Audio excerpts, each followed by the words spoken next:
of deep reflection and direction. As we strive to live out synodality as pilgrims of hope, we are blessed to be guided by the wisdom of one who journeys with the church and the flock entrusted to his care. His keynote, entitled Living Synodality as Pilgrims of Hope, will anchor our shared discernment over these 2 days and beyond. To introduce our keynote speaker this afternoon, may we respectfully call on Father Gerson Hastiniani, Assistant Region 7 Trustee and Superintendent of the Bohol Association of Catholic Schools, Talibon. A round of applause, please.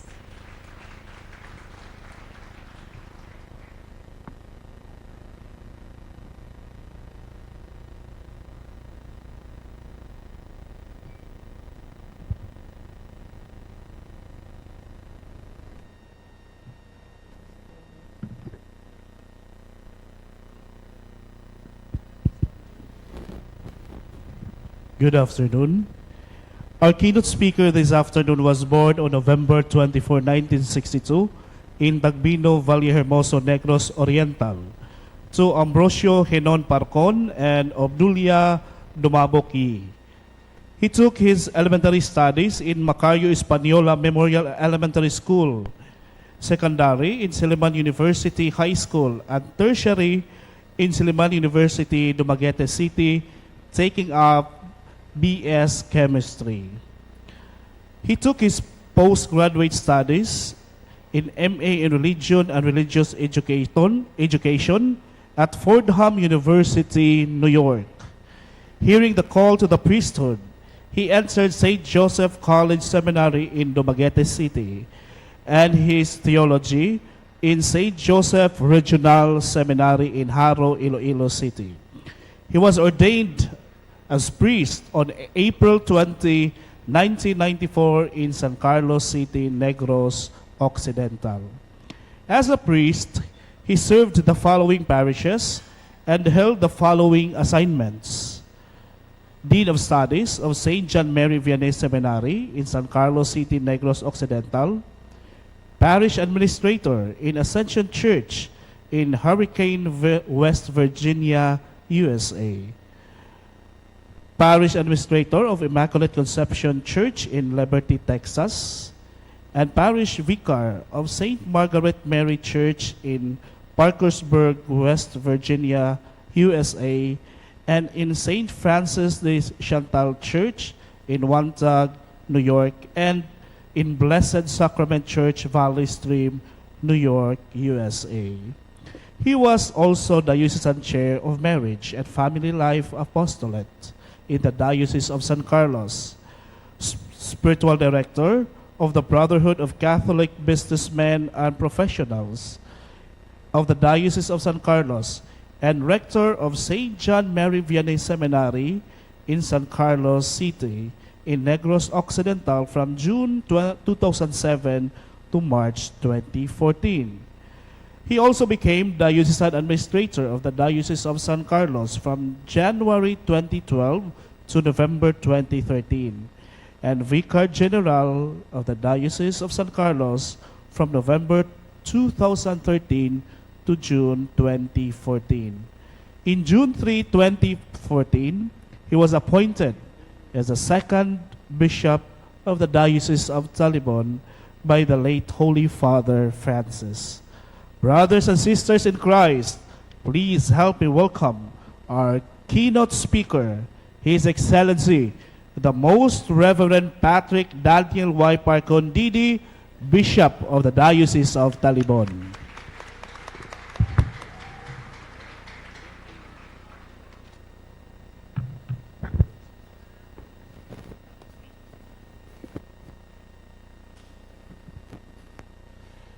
Beloved brothers and sisters in Christ, fellow educators, parents, students, and companions in mission, peace be with you.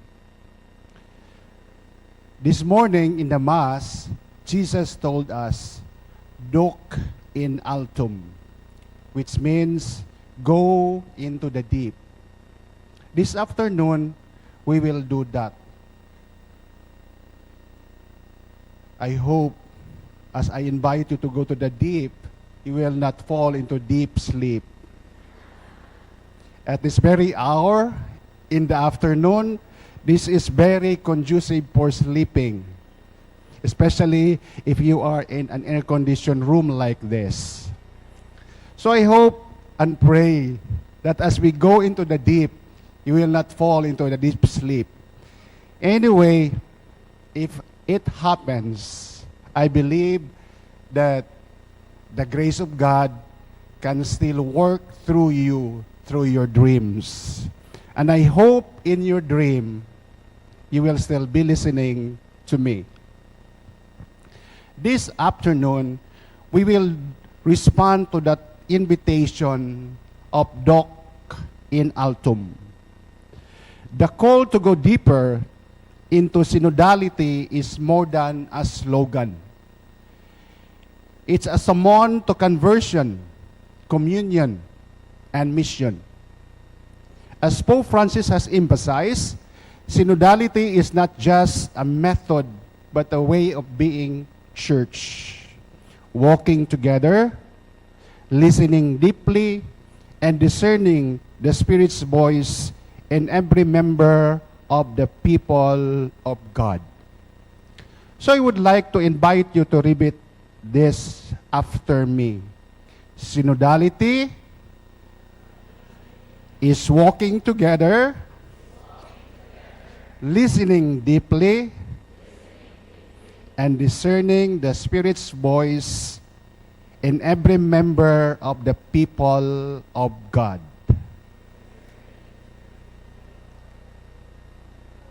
So again, listen deeply. Okay, stop there. It's not just a method of governance. It's a spiritual posture of communion, participation, and mission. It is not a strategy.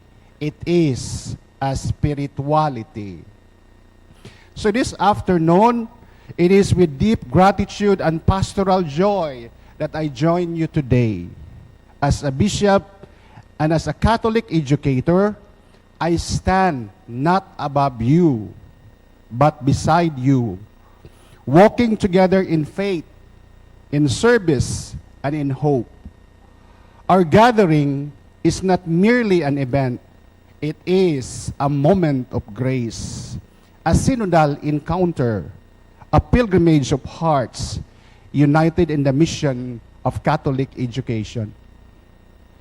If we want to live synodality, if we're going to incarnate it, embody it, let me suggest these invitations to all of you, including myself.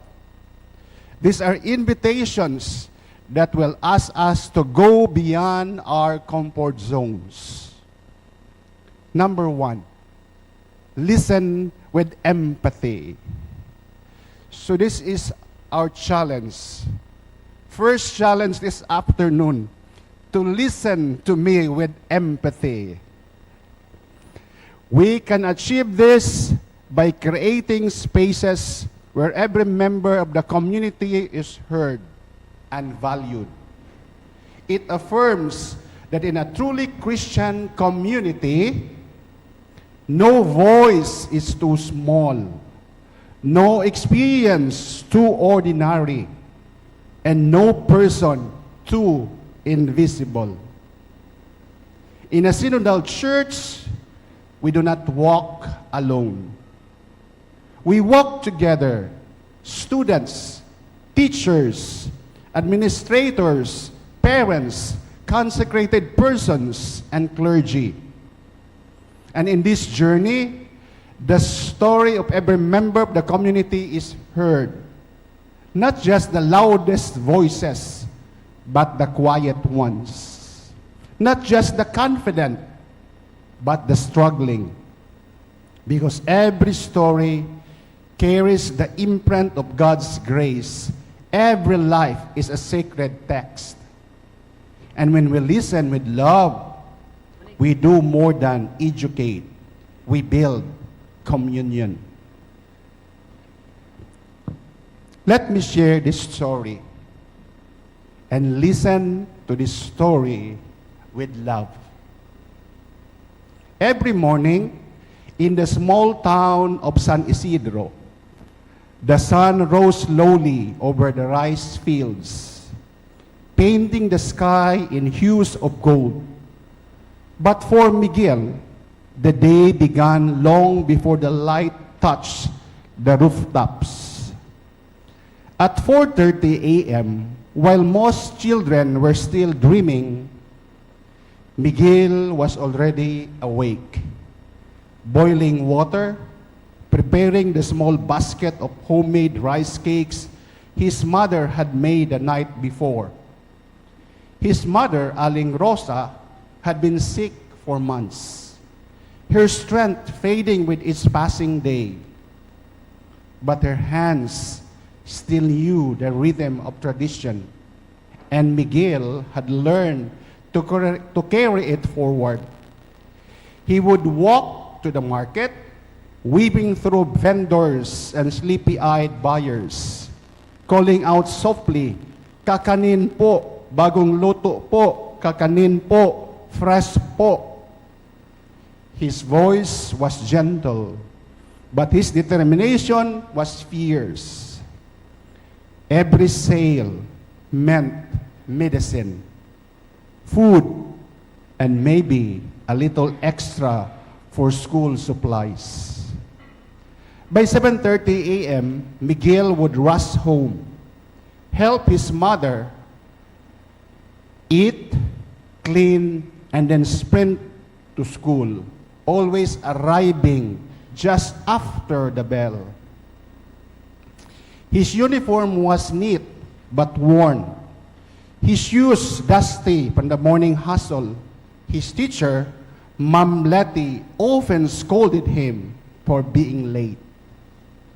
"Miguel, you're always behind," she said one day, frustration in her voice. Miguel lowered his eyes. "I'm sorry, Mom. I had to help Nanay." There was silence. Then Mom Letty walked over, knelt beside him, and whispered, "Thank you for telling me. You're not behind, Miguel. You're ahead in ways most people don't see." From that day on, she made sure Miguel had extra time to catch up and even help him sell rice cakes during school events. His classmates began to understand, and some even joined him at the market on weekends. Miguel's story wasn't just about being late. It was about love, sacrifice, and the quiet heroism of a boy who carried his family's hope in a basket of rice cakes. There are so many Miguels out there not being listened to. There are so many Miguels out there who are being judged. The line in Desiderata goes, "Speak your truth quietly and clearly, and listen to others, even to the dull and the ignorant. They too have their story." This particular line challenges us to look beyond surface judgments and recognize the humanity in everyone, no matter how unremarkable they may seem. There are so many Miguels out there considered unremarkable. Have we listened to their stories? Have we listened to their stories? It's listening with empathy. Number 2, leading with humility, not a ranking system. Authentic leadership is not about titles, rank, or being in control. It's about presence, listening, and lifting others. In a synodal church, We lead with humility, not based on our rank. We walk beside, not above. We ask, not command. We serve, not dominate. Because Christ himself knelt to us feet, not to be admired, but to love. And in every classroom, parish, and boardroom, we are called to do the same. Leadership, not based on ranks. Oftentimes, there is a temptation for us, if we are somebody, we demand respect. But mind you, respect is not something demanded. It is earned. Don't respect me because I am a bishop. You respect me because I am a human person. That is the basis of our respect. That every person is sacred, worthy of respect. We don't just respect a person because of his rank. We respect a person because he is or she is a human person. It was in the middle of the night. I was already half asleep. I realized that I was starting to dream, but my dream was cut short because of the noise of the youth in the courtyard with their drums, with their shoutings, with their giggling. So I said, what are they doing in the middle of the night? At that time, it was already 12:01. So I opened my window and in a small voice said, "Excuse me, what are you doing there?" And nobody answered. Higher pitch, "Excuse me, what are you doing there?" And nobody is answering. Until I finally said, "Excuse me, what are you doing there?"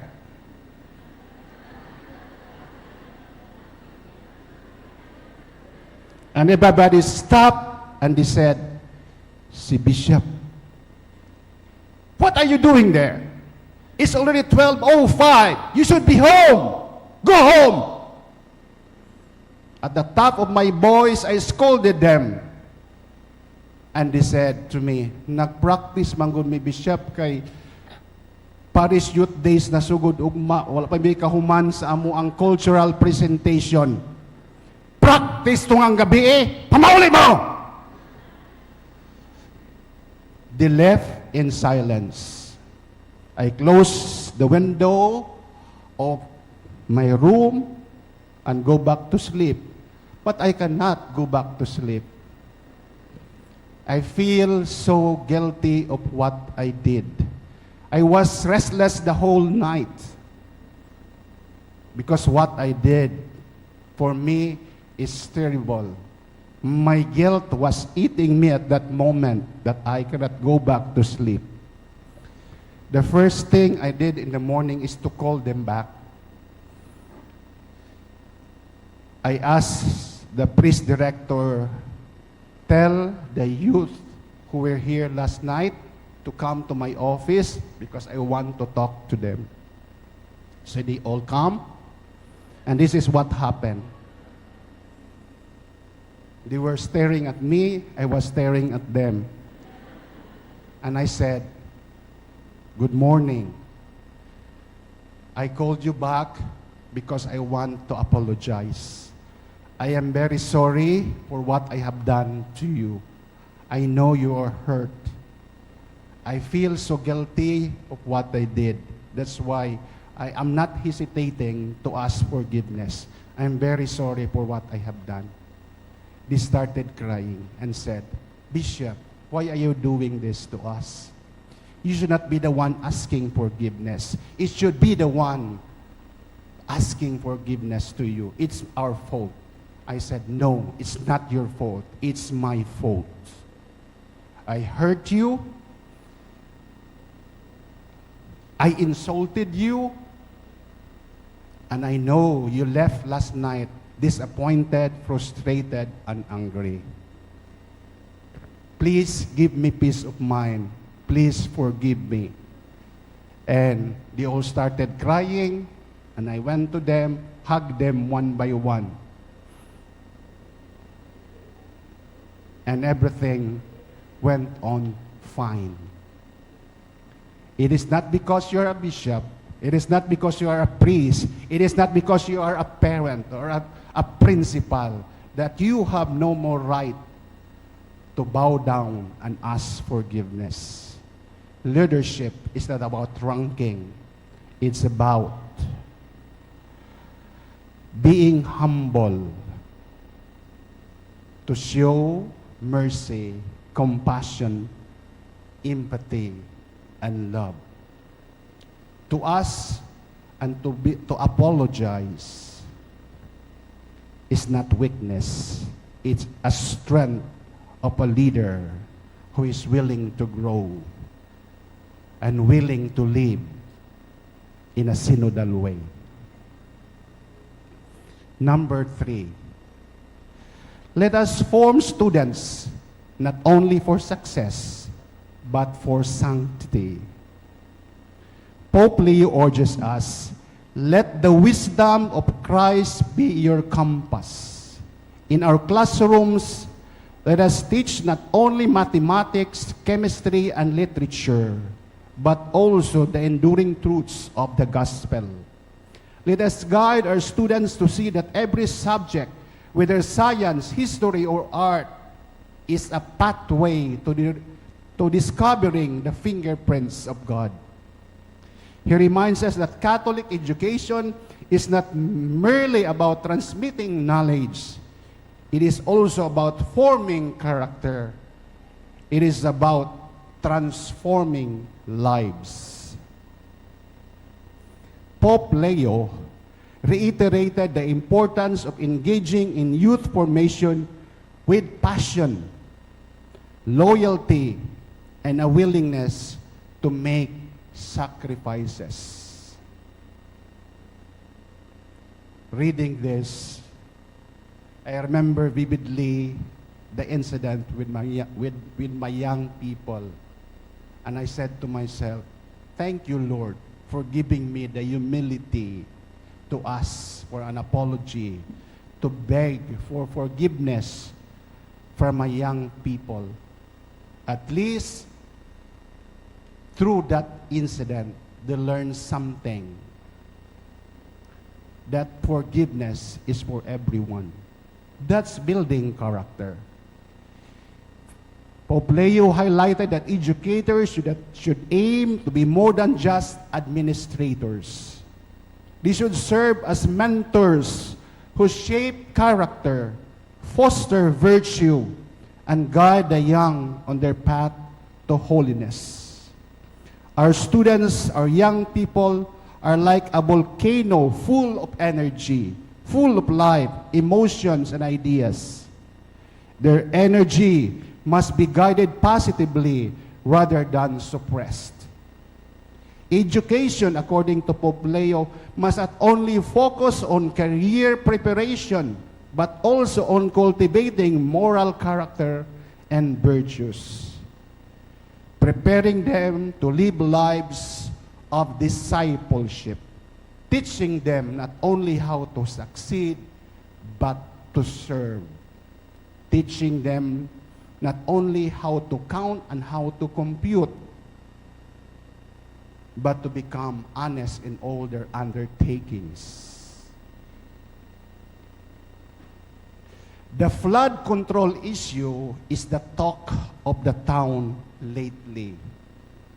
I'm happy to see you here. At least I know nga wala mo mga lumos sa baha.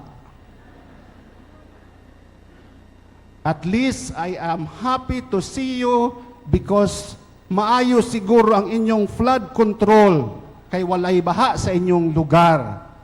And you are here this afternoon. This flood control scandal is very disturbing, very scandalous, especially being one of the most devoutly Catholic nations in the world, with over 80% of the population identifying as Roman Catholic. Still, corruption remains deeply entrenched in both government and society. This is a big slap to our face. Catholic educators, especially if the ones involved are graduates of Catholic institutions. Why this disconnect? Because we are teaching our students to be successful rather than being faithful. We may not be modeling the values of honesty, accountability, and transparency to them. Remember, values are not taught, but caught. Our national hero, Jose Rizal, once described corruption as a moral crisis, not just administrative failure. That insight still rings true today. The challenge isn't just about punishing corrupt officials. It's about reshaping values, expectations, and civic courage. If you're thinking about how this could change, it might start with small acts of integrity. Louder voices from the church and a generation that refuses to accept corruption as normal. Since grade 1, I always hear this famous dictum, motto: honesty is the best policy. Let's repeat it. Very good, children. Honesty is the best policy. Well, I believe we in the church should make our voices louder and tell the young people under us that corruption is not normal. It's scandalous. But I believe we in the church should clean our backyard first. You know what I mean. We in the church cannot speak about corruption loudly because there is also a lack of transparency and accountability among us. When you are sent for conventions like this, one corrupt practices that you are practicing most of the time is when you escape from the convention hall and go somewhere else. That's corruption. The school is spending for you. The school is paying for your transportation, for your registration. And where are you? Somewhere out there shopping. That's corruption. So we cannot speak about corruption in the government because we ourselves are doing, shall we say, minor corruption. Host Bishop, oy, small business, very hot. Gamay ra kaayong negosyo inyong pagyong initan. It will always start there. Kanang miingon ta ba nga, gagmay rang negosyo, daginuton, initan. Big corruption starts from small beginnings. And we should not tolerate that. As educators, we should be role models of honesty and integrity. As parents, we should become role models of honesty. Kana bang mga hitabo usahay nga moingon, dong, ug moan higali ang maningil sa atong utang sa lending, ingna nga wa ko diriha, nilakaw ko, pero naarabi ako sa sulod sa kwarto. og naay bayronon mutago og imong suguon ang imong anak, ingna kung naay maningil, wa ko diri. Honesty is the best policy. We should not be role models of corrupt practices, because we are not just teaching students only for success, but for sanctity. Fourth, let us form young people in the gospel values and be resilient in the face of adversity. Our schools must not be content in producing intellectual giants, but emotionally dwarf individuals. For this is a hazardous proposition. Let us not only be interested in developing their IQs, but also their EQs, emotional quotients, and AQs, their adversity quotient. Emotional quotient is the ability to understand, manage, and express your own emotions, as well as recognize and influence the feelings of others. It's actually full control of your emotions, not letting your emotions control you. AQ is your capacity to handle challenges, bounce back from setbacks, and thrive in difficult situations. It measures your resilience and ability to adapt to change. Oftentimes, we are more interested in developing the IQ of our young students. That's good. Yes, brilliant minds may solve complex problems, lead innovations, or write profound theories. But without emotional maturity, they can alienate others with arrogance or insensitivity. Failures are alien to them, and it's not easy for them to rise from failures. Without EQ and AQ, they will struggle with collaboration or conflict resolution. They are not inspiring, but very competitive, and will not settle for second place. Let us balance our educational methodologies so that we can develop these three key aspects: IQ, EQ, and AQ. My reflection on people who react to synodality or are indifferent to it suggests that they are often individuals with high IQs but low EQs and AQs.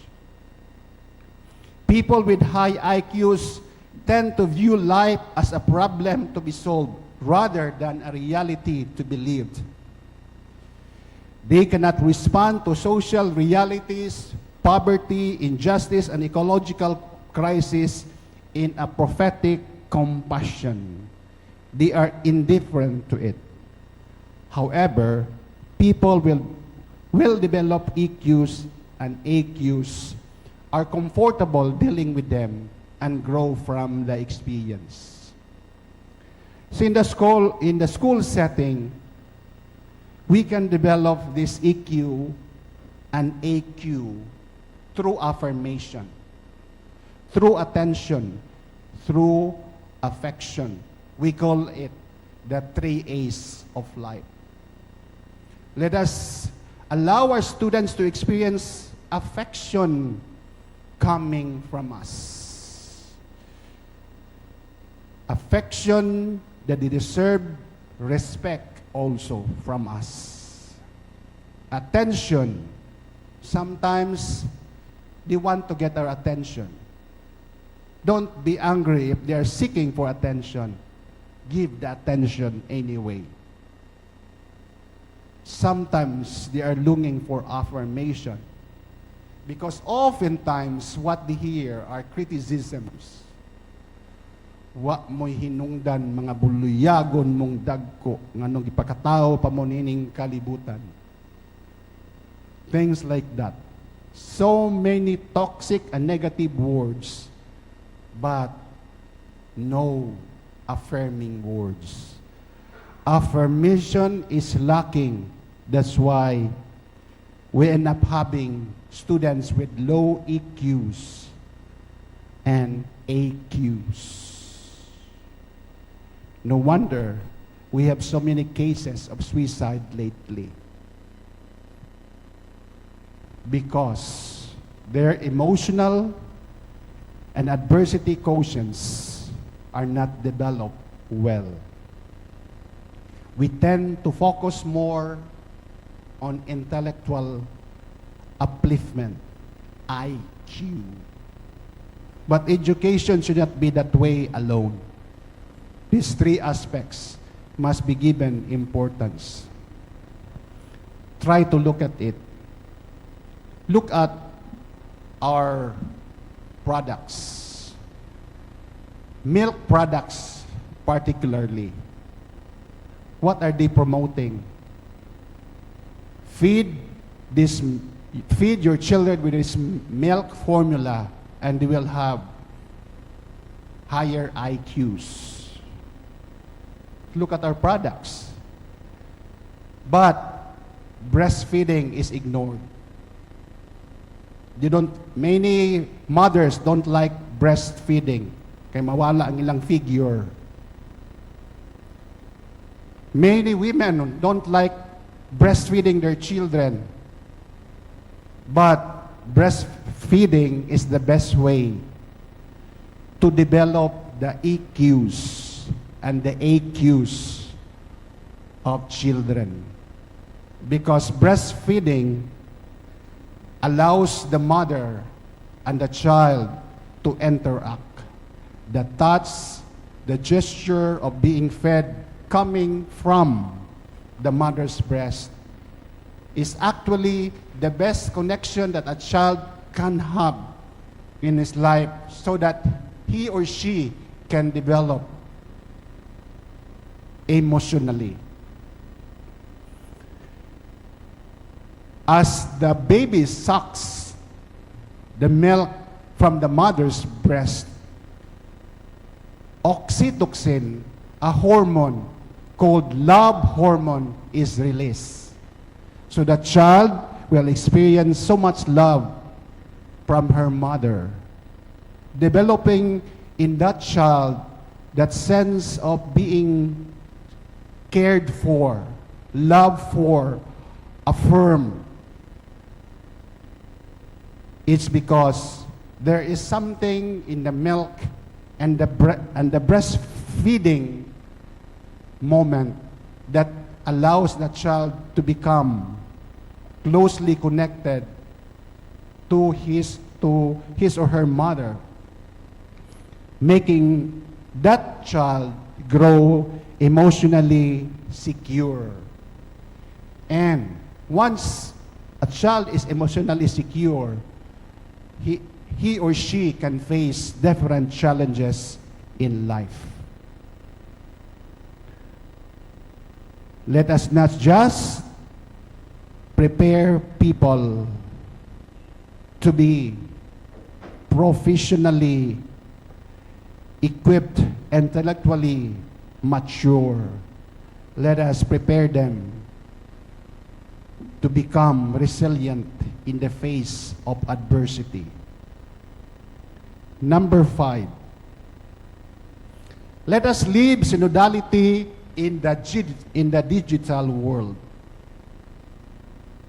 There is now, we call, digital parish. And that is the reality today. There is now an existence of a digital parish. It is about embracing the church's mission to work together, even across screens, platforms, and virtual spaces. It's not just about using technology. It's about fostering communion, participation, and mission in a culture shaped by algorithms and avatars, even in the noisy, chaotic spaces of social media and online platforms. Pope Francis has been vocal about this challenge, urging Catholics to counter toxicity, hate speech, and misinformation with discernment, dialogue, and inclusion. We can embody synodality by becoming missionaries in the digital streets.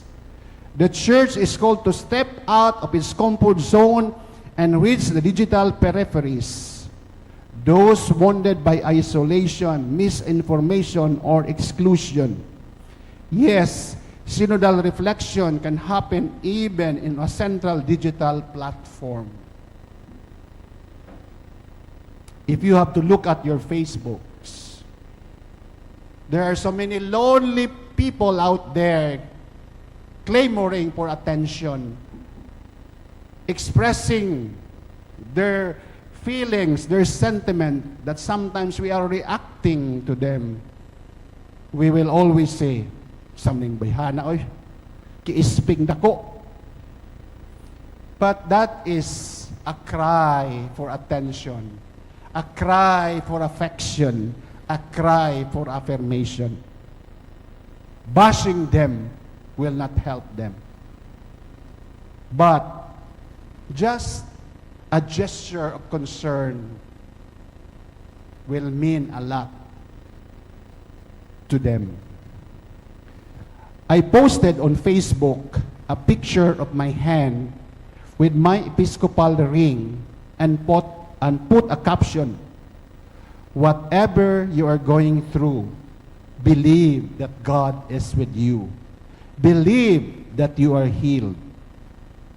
During my anniversary, somebody made a video of it and posted it on Facebook and added a caption, "You shall be healed." Ug ang iyang comment ningon, "Kadtong replya bisan sa kamubo, murag ni tuhop sa akong kalag. Nakahilak jud ko, gasagol-sagol ang emosyon. And I feel this kind of healing in me. It was a beautiful feeling of relief, a father's love and embrace. I don't know, but I feel something I cannot describe." That post generated replies like, "I need this. You are the answer to what I'm going through." I received so many amens and thank you for the blessings and prayers I imparted through my post. What I realized is this: it wasn't just a post.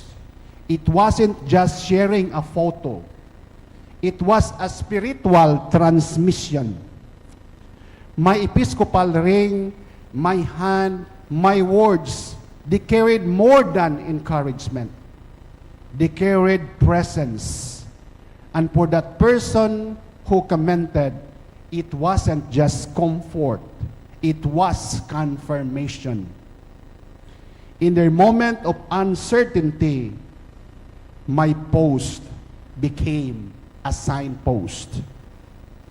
Sometimes, God doesn't speak through the thunder or fire.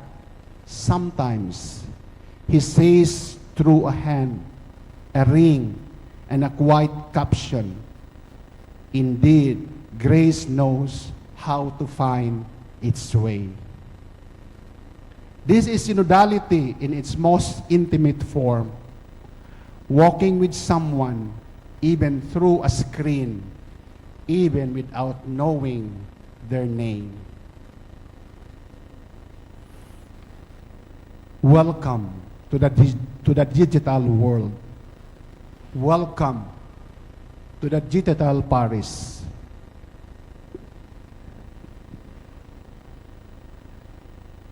We should walk with them in this world. Social media is not bad at all. I believe God allows it to become part of our life because we can always make use of social media to spread love, to spread truth, to spread lasting values that will help each other navigate this dangerous world of ours. Just be careful with what you are posting. Because sometimes we are posting things that are not inspiring, but posts that will generate jealousy and anger. Remember the post of the famous socialite children, which garnered a lot of bashing from the people. Because what are they posting? Their luxurious lifestyle. Sana all. Sana all. While people are drowning because of the heavy rainfall and the floods that they are all undergoing.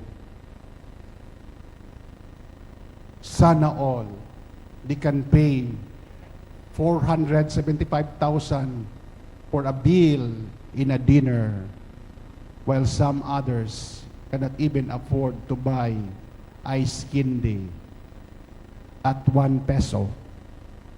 Sana all. I used to post my travels on Facebook, but every time I receive a comment, sana all, I stop it. Because I know sana all is an expression of envy and jealousy.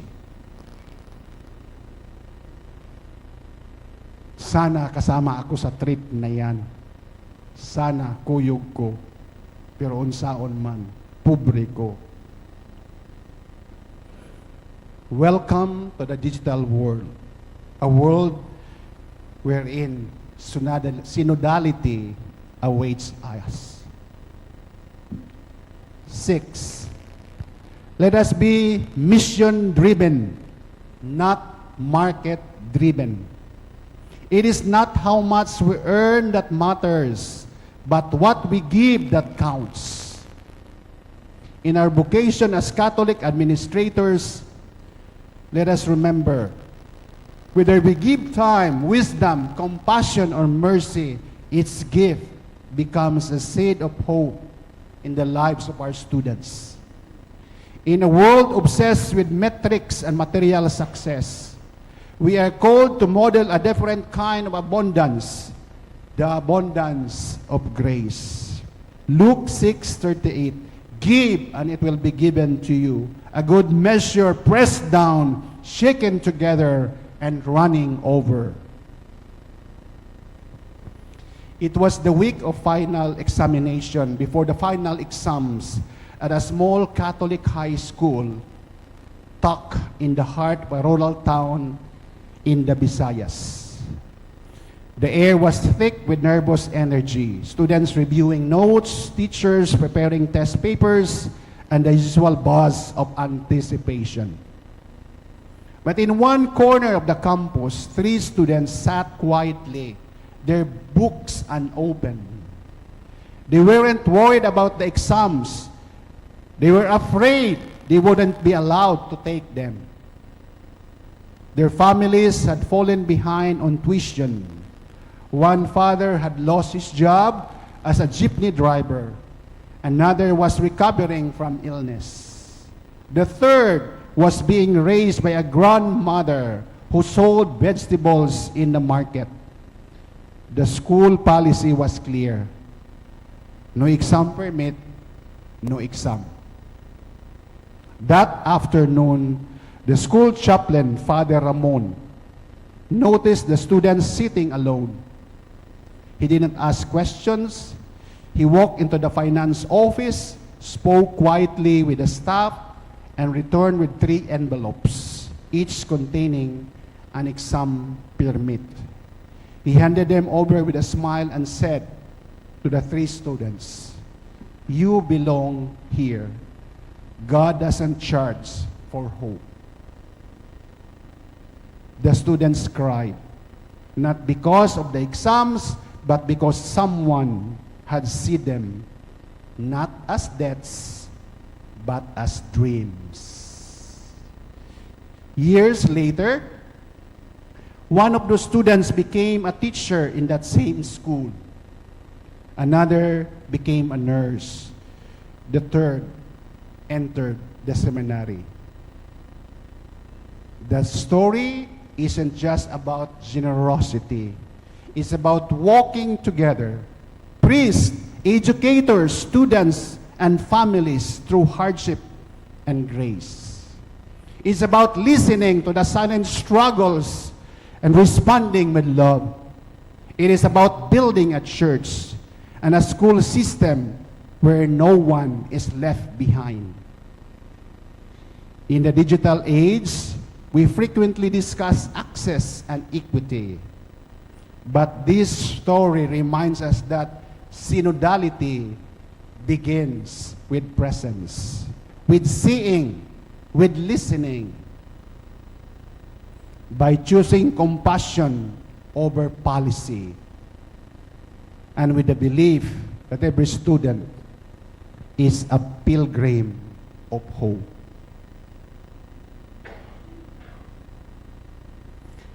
As pilgrims of hope, we are challenged to rekindle the virtue of hope. That is to walk not with certainty, but with faith. It is to teach with joy, to lead with mercy, and to serve with courage. Henry Nouwen, a priest and educator whose spiritual insights continue to guide us, wrote, "Hope means to keep living amid desperation and to keep humming in the darkness." As Catholic educators, parents, students, and administrators, we hum in the darkness. We sing the resurrection even in the shadow of the cross. Yes, we face challenges, educational inequity, digital distractions, moral confusion, but these are not obstacles. They are invitations for deeper fidelity. We stand at a threshold not of decline, but of renewal. Catholic education must not only endure, it must evolve. We are called to reimagine, not merely replicate, for we are not settlers. We are pilgrims, always seeking, constantly growing. Therefore, let us accompany our students with tenderness and truth. Let us ignite the flame of hope in every lesson, every conversation, every act of service. Let us be fire starters of faith and hope. Let us walk together not as isolated institutions, but as one CEAP family, one church, one mission. Let us teach with conviction, lead with compassion, and hope with abandon. And let us remember, the journey of synodality is not a sprint, it is a pilgrimage.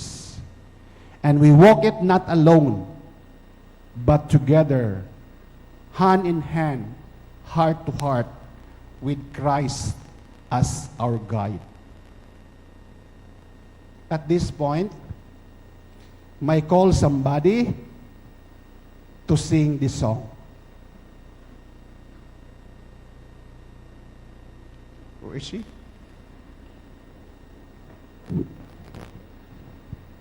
Let us listen to this song, because this song speaks to us in volume.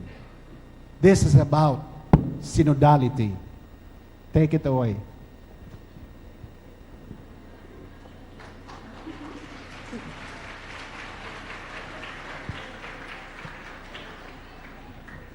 If you know the song, you can sing along with them.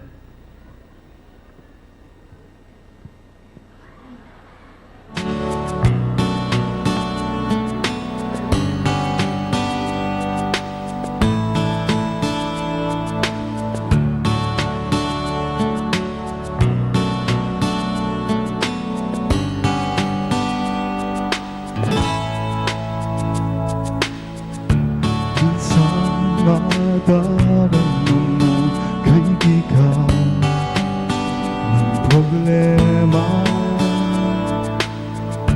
Minsan mahihirapan ka at nasasabi, di ko na kaya. Tumingin ka lang sa langit, baka sakaling may masumpungan, o di kaya ako'y tuwagin. Malalaman mo ang kahit kailan hawak kamay, di kita bibitawan sa paglakbay. Dito sa mundong walang katiyakan, hawak kamay, di kita iwan sa paglalakbay. Sa mundo ng kawalan, minsan madarama mo ang mundo, gumuguho sa ilalim ng iyong mga paa, at ang agos ng problema ay tinatangay ka. Tumingin ka lang sa langit, baka sakaling may masumpungan, at di kaya ako'y tawagin. Malalaman mo kahit kailan hawak kamay, di kita iwan sa paglakbay. Dito sa mundo walang katiyakan, hawak kamay, di kita bibitawan sa paglalakbay. Sa mundo ng kawalan, huwag mong sabihin nag-isa ka. Kasama, narito ako. Narito ako. hawak kamay, di kita iwan sa paglakbay. Dito sa mundong walang katiyakan, hawak kamay, di kita bibitawan sa paglalakbay. Sa mundo ng hawak kamay, di kita iwan sa paglakbay. Dito sa mundong walang katiyakan, hawak kamay, di kita bibitawan sa paglalakbay. Sa mundo ng kawalan. Thank you. The song Hawak Kamay by Yeng Constantino is more than just a melody. It's a message of solidarity, presence, and shared journey. And that's precisely what synodality is all about. The chorus says, hawak kamay, di kita iiwan sa paglakbay. This line echoes the heart of synodality, walking together, hand in hand, through life's joys and struggles. Here's how the song reflects synodal values. Communion. The song emphasizes companionship and emotional presence. In synodality, we are called to be church together, not isolated individuals, but a community bound by love. Participation, just as a song assures you are not alone. Synodality invites every voice, especially the marginalized, to be heard and valued. Mission, the lyrics speak of lifting one another. There's a church mission to accompany, to heal, and to empower. Thank you. Daghang salamat sa tanan. Thank you, Most Reverend Father Parcon, for your rich and reflective discussion and for inviting us once again to rekindle the virtue of hope, to live with compassion, and to walk together in synodality. Indeed, tayo ay maghawak kamay. And speaking of Hawak Kamay, we would also like to thank our wonderful students, Vince and Noel. Can we give them a round of applause as well? And I'm sure not just us here inside the hall, also our online friends love their performance. In fact, we are streaming live in the CEAP Region 7 Facebook page. So if you can kindly check out the Facebook page, share them with our colleagues and our students, so that all of us can take part of our assembly. And if you can also check in your IDs, there's actually a QR code at the back. If you scan that QR code, that will give you access to the program of our two-day assembly. And it will also showcase the CEAP Region 7 Trustees Report, the CEAP hymn, and materials that will be used for tomorrow's concurrent sessions. So that QR code at the back of your ID, it's tiny but powerful.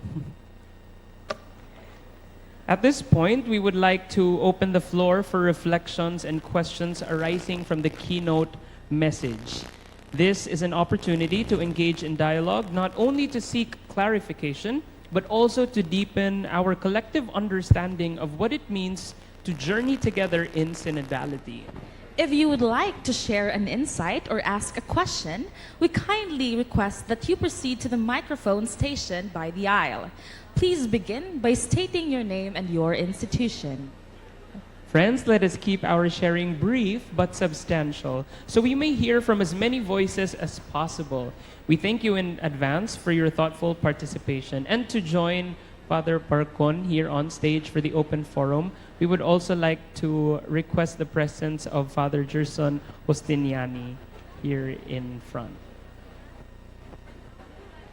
And again, let's take this time and opportunity to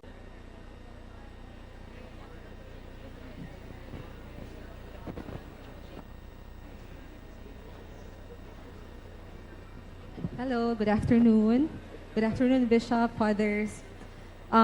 First and foremost, I want to thank Bishop for that very reflective keynote address. And while I was listening to your, by the way, I am Rona Pal from Sacred Heart School at Ateneo de Cebu. Father, Bishop, while listening to your keynote address, I have reflected in your question how we listen to their stories. I cannot help but think about my own school community. So I created a mental checklist while listening. Is my school a synodal community? Do we listen to each other? And I think I can say yes, and I hope my colleagues over there will also agree with me. I am eternally grateful to be in a listening and discerning community.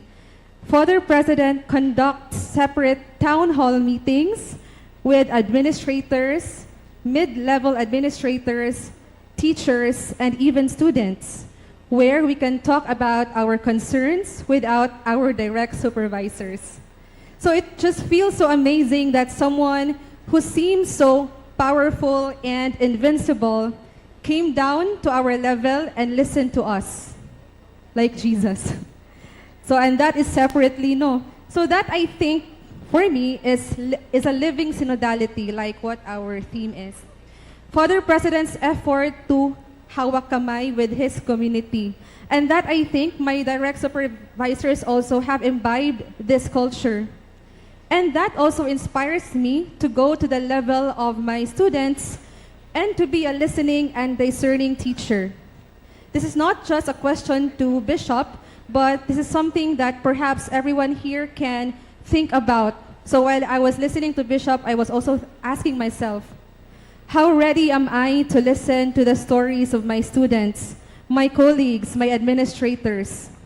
Am I emotionally and spiritually capable to journey to those whom I am called to journey with? What if their stories are too uncomfortable and too uninspiring for me? That question actually makes me anxious, but still hopeful. Yeah, it's wonderful to hear that. You know, we are a very teleserie kind of culture. We are so engaged with teleserie. And there are so many teleserie that are real.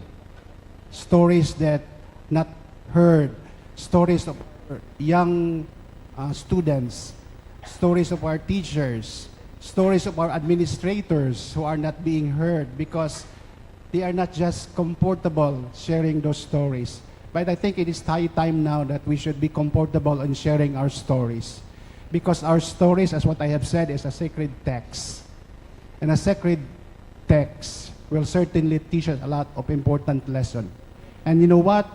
When you listen to others, you can learn so many things. Listening is the beginning of understanding.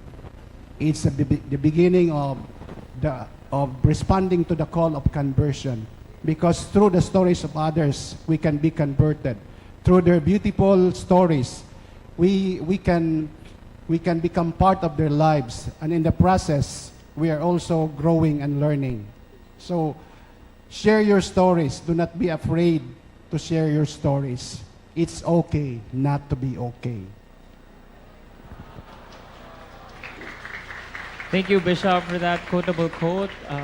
What a reminder it is for our teachers here, our students, administrators, that it's okay to not have it all figured out. It's okay to not be okay. How about you, Father?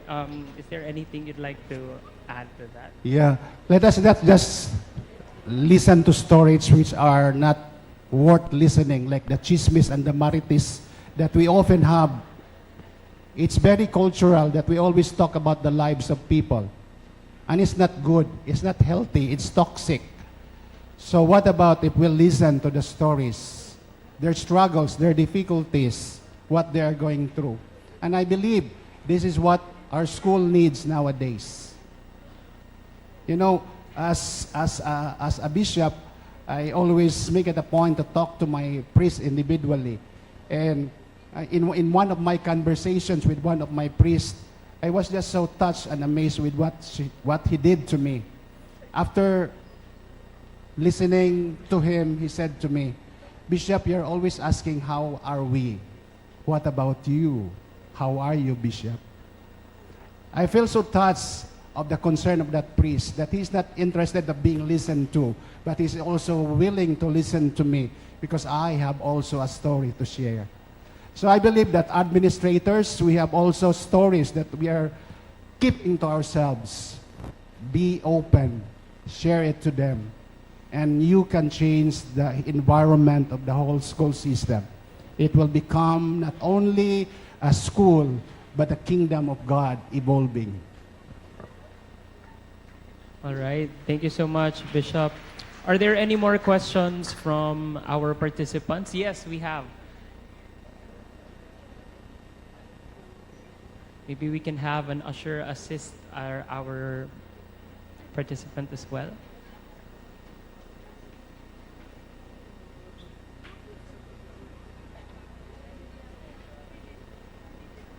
This is the perfect opportunity actually for us to surface our questions and points of inquiry as we hear from our two amazing individuals here. We have Father and Bishop himself. So, yes, Madam. Good afternoon, everyone. I am Mrs. Liza Pangan, school principal of Immaculata High School of Bohol, one of the members of the Catholic Missionary Schools in Bohol.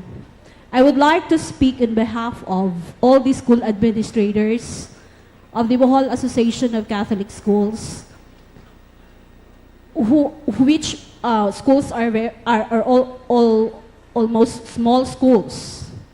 And my insights and my reflection upon listening to Bishop this afternoon, I would like to express my gratitude for Bishop for sharing all those things, and this is what come up with my reflection.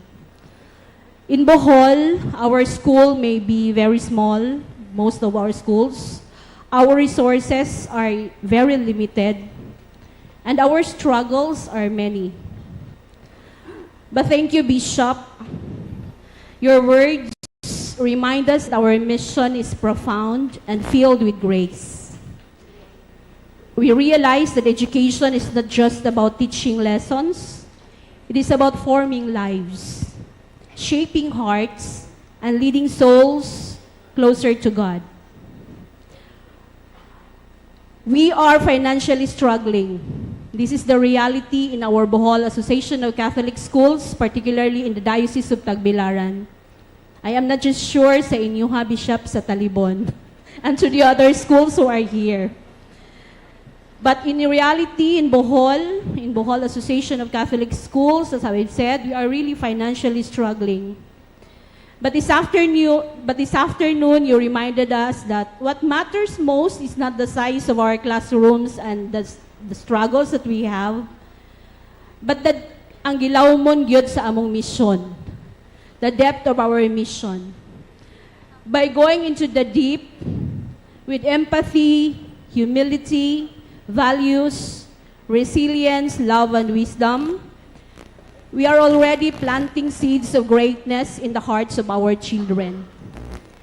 Thank you, Bishop. You reminded us this afternoon that this is our true treasure, and no hardship can take it away. Thank you very much. Thank you.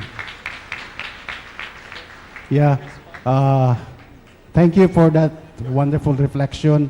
And indeed, problems, difficulties are always part of our mission. We cannot expect that our mission is free from any form of suffering and shall we call it hardships. You know, as missionaries, we remember that we are following a person who carried the cross. And the person that carried the cross is always suffering. And he continued to suffer because he wants to give life. And I believe that's the point. We continue the mission because we want to continue give life to others, to our young students. We want to tell the world that it's not about money, it's not about success, it's not about being connected to the source of our life, our God, who will accompany us in all the seasons of our life, in the different mysteries of our life, joyful, sorrowful, glorious, and mysteries of our life. He will always be there for us. So just keep on going and believe that this is not our mission. This is the mission of God. We are just being entrusted to this mission. And since we are just being entrusted to this mission, the owner of this mission will be the one responsible to help us through. So just do it, and God will take care of the rest. Give your best effort, try your best, and God will take care of the rest. Thank you, Bishop. Do we have any more questions from... All right, we do.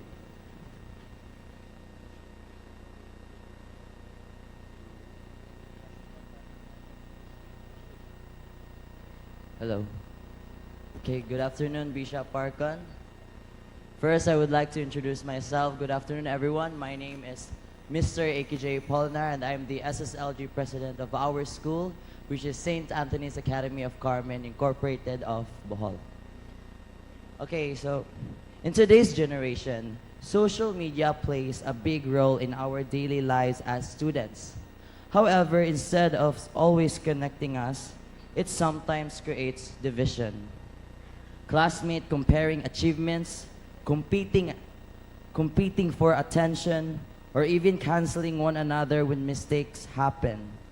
As a Catholic community that values unity and respect, how can we use these same platforms not as a tool for separation, but as spaces where we can build communion, promote respect, and spread messages of hope, especially among the youth? There's a famous saying by a beauty queen which says, think before you click. So before you post something on social media, review it, ask yourself, when I post this, will this uplift the morale, the life of my friends? Or is this post going to create jealousy on them? So if you think that it is not going to give them good, then don't post it. So that's what I shared a while ago. So I used to post my travel photos. So I used to post everything that I went through all over the world.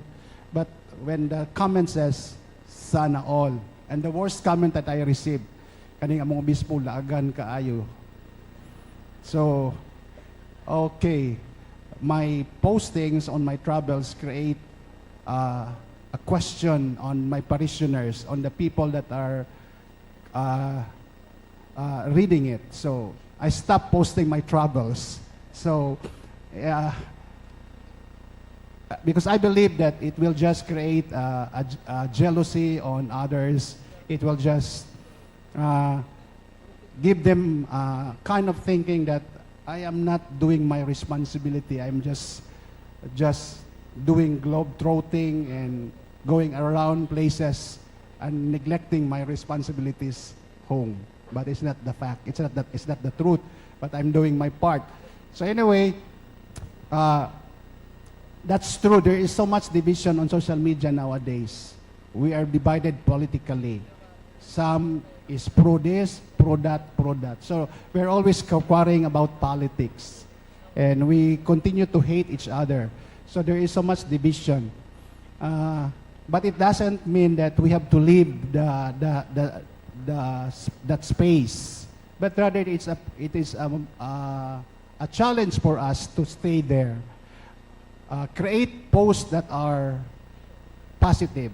Create posts that are promoting lasting values.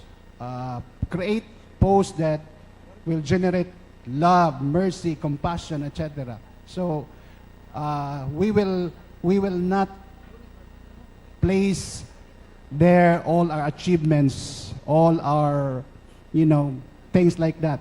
That will just generate so many jealousy around the corner. So, like for example, during graduation, there are so many students who are wearing their money garland. I think that should not be posted. Because even money garland should be discouraged by school system. Why? Because it's creating jealousy. Ang uban walay garland, ang uban daghan kay kwarta nga garland. So let's stop that culture. And at the same time, let us not post those things on social media anymore. Because, we have to think clearly. And again, let us fill the algorithms of the social media with positive vibes, not negative vibes. So, with unity as your constant guide in the source of your posting, eventually, it will change. So, social media is not bad at all. It can be an instrument of change. Thank you, Bishop. All right, friends, that ends our open forum with Bishop and Father. Thank you so much for your questions. I think this open forum is very synodal in nature as we get to ask our questions and we get to hear the answers of our speakers. Once again, a round of applause. Okay, thank you also for having me here. It's a great joy for me to be with you, and it's a great joy for me to share what I have in my mind, and it's also very nice to be part of this conversation. Thank you very much. Thank you. So at this point, we would like to award our speaker a certificate and a simple token of appreciation for gracing us this afternoon. We request the presence of Sister Elenita Soriano, DC, and the superintendents, Father Conrado Cedillo Jr., Reverend Father Ruel Pangan, and Reverend Father Gerson Justiniani, here as well in front to give the certificate. We would also like to request Father Gerson, the Assistant Trustee and Superintendent of Bax Tacloban, to read the citation of the certificate. Catholic Educational Association of the Philippines, Region 7, awards this certificate of appreciation to Most Reverend Patrick Daniel Yi Parcon Didi, Bishop, Diocese of Talibon, for imparting generously his invaluable insights and inspirations on the theme Living Synodality as Pilgrims of Hope as the keynote speaker and presider homilist of the opening Eucharistic celebration during the CEAP Region 7 Assembly.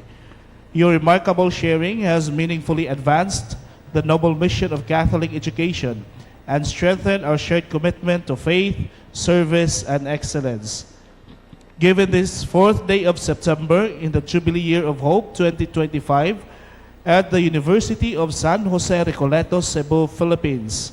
Signed, Sister Elenita E. Soriano, D.C., Trustee CEAP Region 7, and Father Karel S. San Juan, S.J., CEAP President. A round of applause once again.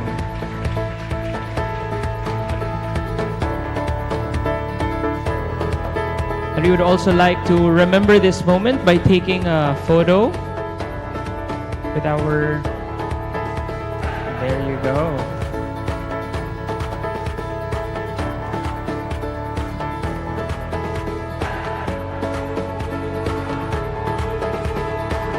Once again, friends, we are live on streaming at the CEAP Region 7 Facebook page. And if you wish to upload any photos that you took in our assembly, please use the hashtags, hashtag CEAP Region 7, hashtag Pilgrims of Hope, and hashtag Synodality in Action. Once again, thank you so much for our speaker this afternoon. That's just our first speaker this afternoon. At this juncture, we now take a short break. You may take your snacks inside the hall, and for our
All right, good afternoon, friends. I hope you had a filling snack, and I'm sure that gave us a lot of time to network with our colleagues as well and other students from other schools. I hope that today we've gained not just insights, but also new friends in the community. Agreed. Once again, good afternoon and welcome back to our General Assembly. At this juncture, we now transition to a crucial dimension of our reflection as Catholic educators, our significant role in shaping a just and compassionate society. This next plenary session is titled Forming Socially Engaged Citizens, Catholic Education as a Prophetic Voice in Society. It challenges us to move from intention to action, to form learners not only skilled and knowledgeable, but also socially conscious and grounded in gospel values. We are honored by her presence and her long-standing commitment to both educational innovation and holistic formation. Ladies and gentlemen, to grace this occasion with the honor of introducing our esteemed keynote speaker, may we now warmly call on Mrs. Annie F. Abukay, Chairperson of the CEAP Regional Basic Education Commission and President of the Cebu Secondary Schools Principals Association. A round of applause.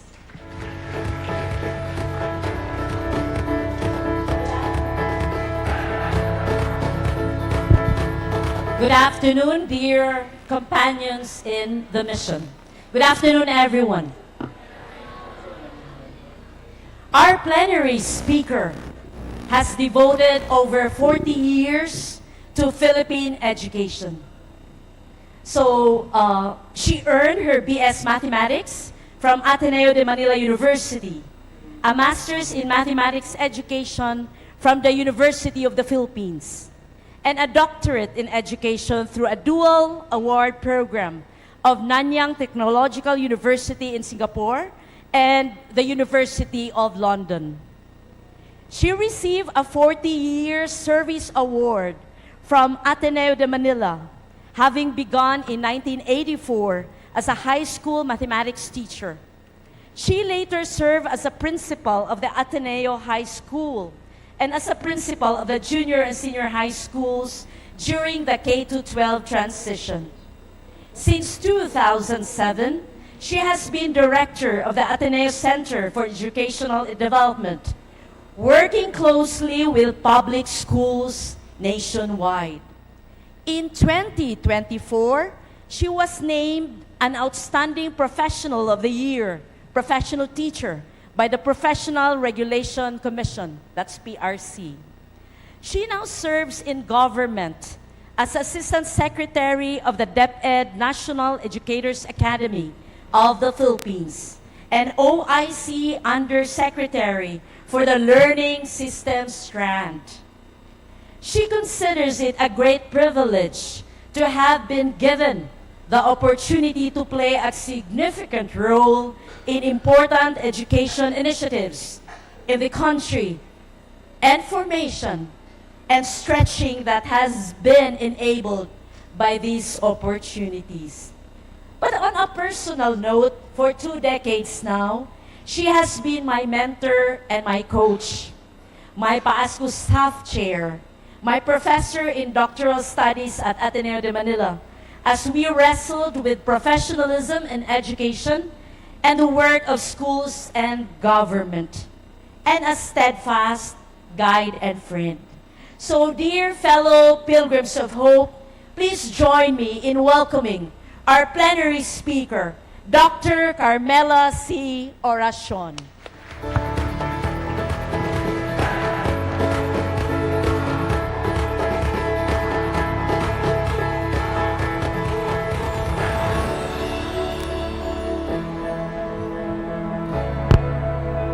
Good afternoon, dear administrators of CEAP Region 7, and everyone who are here now, fellow educators, dear students and guests. The best part of Ma'am Abukay's introduction was the last part, and maybe that's the reason why I am here. I am unable to say no to a friend. And CEAP has always been close to my heart. Please excuse me if I have to cough a few times and to drink water, no? But the show must go on. So this afternoon, the role that was given to me is to share with you some ideas on forming socially engaged citizens,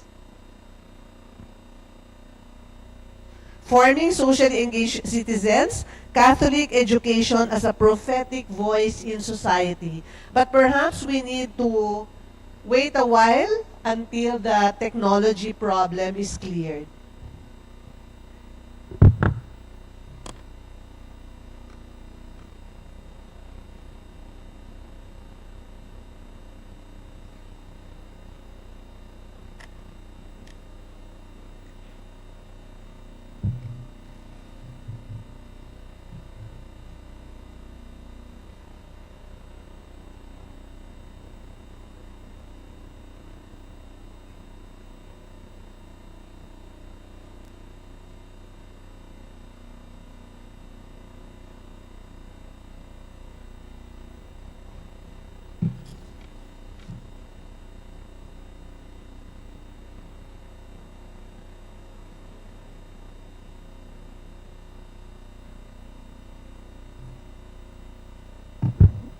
So there, I think our technology is already cooperating.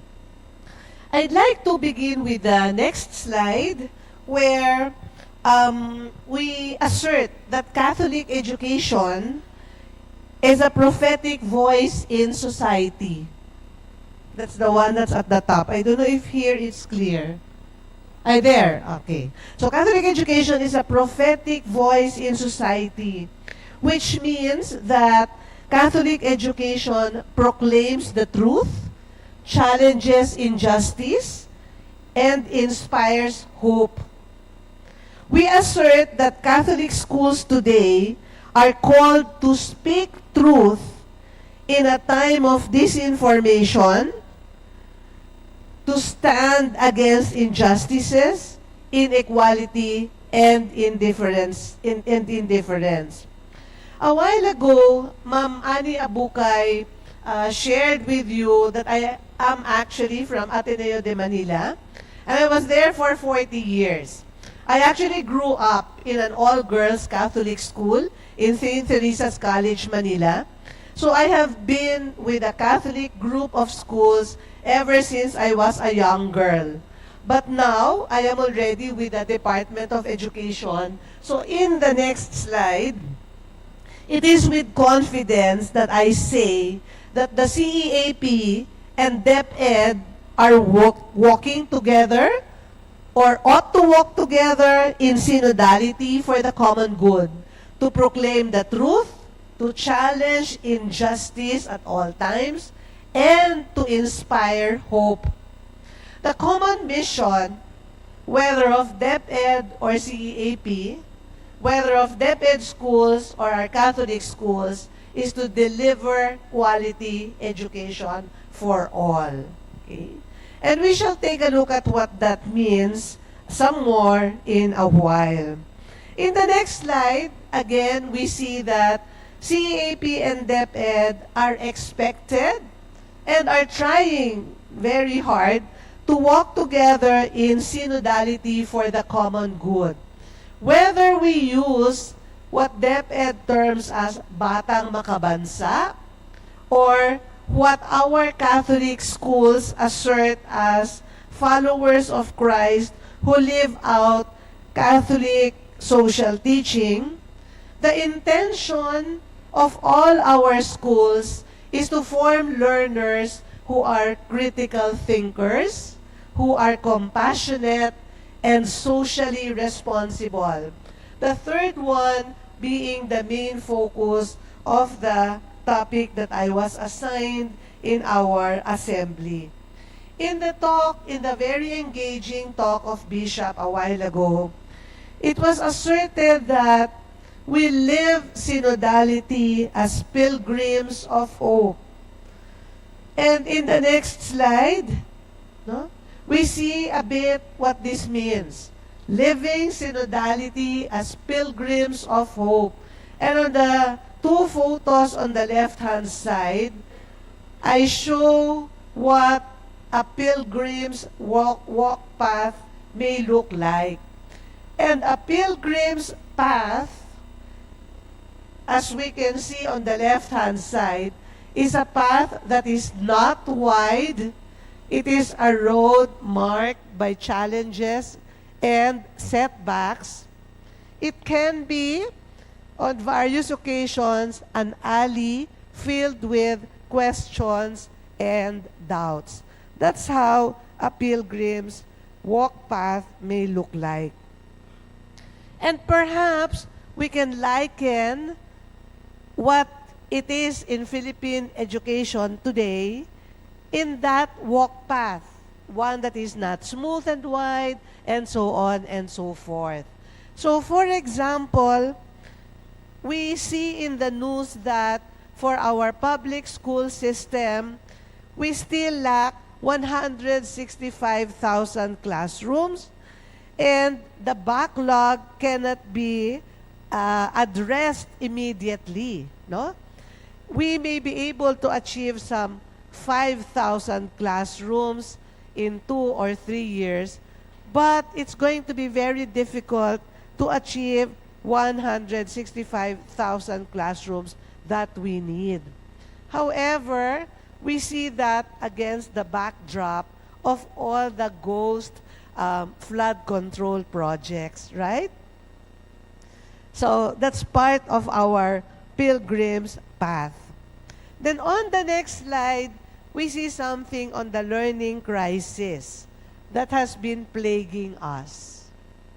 Maybe technology wants me to drink a little.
We have all heard about the EDCOM, the Educational Commission that was created.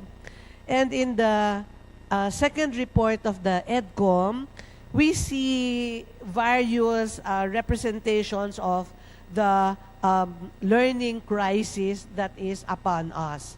We realize that children are actually failing behind or falling behind very early on because of very weak foundations. I'm not sure if you can see that, but for example, in grade 4, the Philippines ranks last among 58 countries in math and science.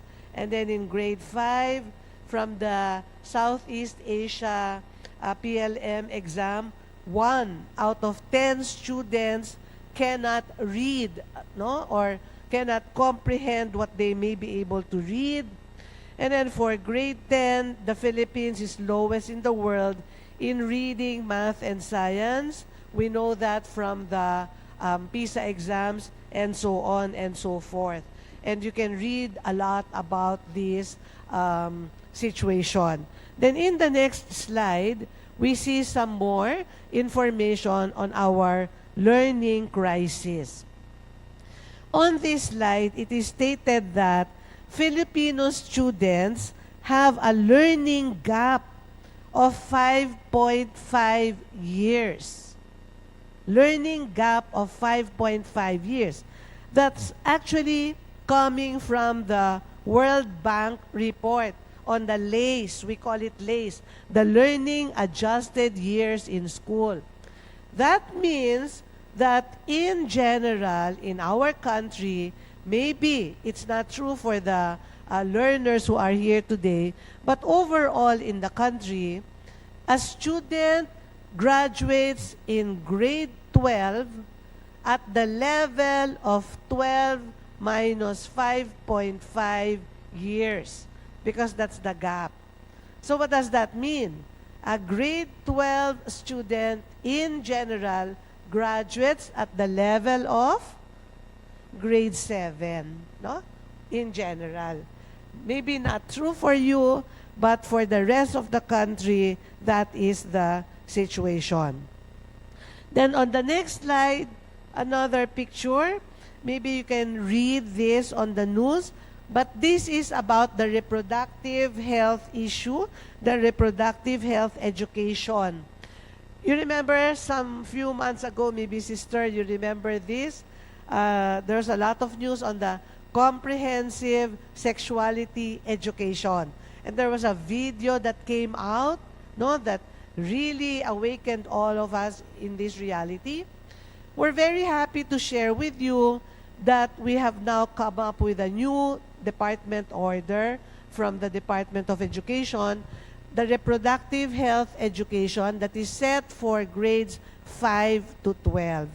And this is to address all our concerns on teenage pregnancy and also on HIV, no, infections, but in a manner that is age or grade level appropriate and in a manner that engages the home. Because the home is very much a part of the education of the young people on sexuality. So that's what's happening in our country today. And so going back to our topics, as we remind ourselves on the next slide, we want to interrogate, we want to take a look at how to form socially engaged citizens, especially young people like many of those who are here. How do we form socially engaged citizens? And we say that somehow because of the setting that we saw in our country, this will mean taking the pilgrim's path, the road that is not commonly taken. In other words, the adults here, like myself, feel that teaching the young people how to be socially responsible, how to be socially engaged, may not be very easy anymore. That's why, I said yes to Ma'am Abukay for this session without thinking much about it. But when I got the topic, I said, oh my God, it's so difficult. It's really very, very difficult how to form. It's not even how to teach, but it's how to form young people, citizens, to be socially engaged. And how in the world can you do that? It's really not easy. And, a lecturer can give you some procedures, what to do in class, outreach activities or reach out activities, writing reflection papers, and so on and so forth, coming up with projects. But I felt that that's already something that this group knows about. Our Catholic schools are very good with our outreach or reach out programs, our social involvement programs, very good with that. We are very good with processing this in the lessons. That's usually part of PAASCO recommendations. We're very good with processing students' experiences. So if that's already all known, I really had to think hard about what to give you. And I hope that what I will share with you on the matter will really be worth your time. Then back to Philippine education today. What does it mean to be socially engaged? I share with you our ARAL program. This is the law that was created to address those with learning difficulties among our children in the public schools. And there are so many. No? So for example, this year, we're starting the ARAL program. We had to limit ourselves to reading. Reading from grades 1 to 10. We wanted to do math, but we will be unable to do it. For reading alone, we have students who will require remedial sessions in the number of 6.7 million. That's not easy to handle.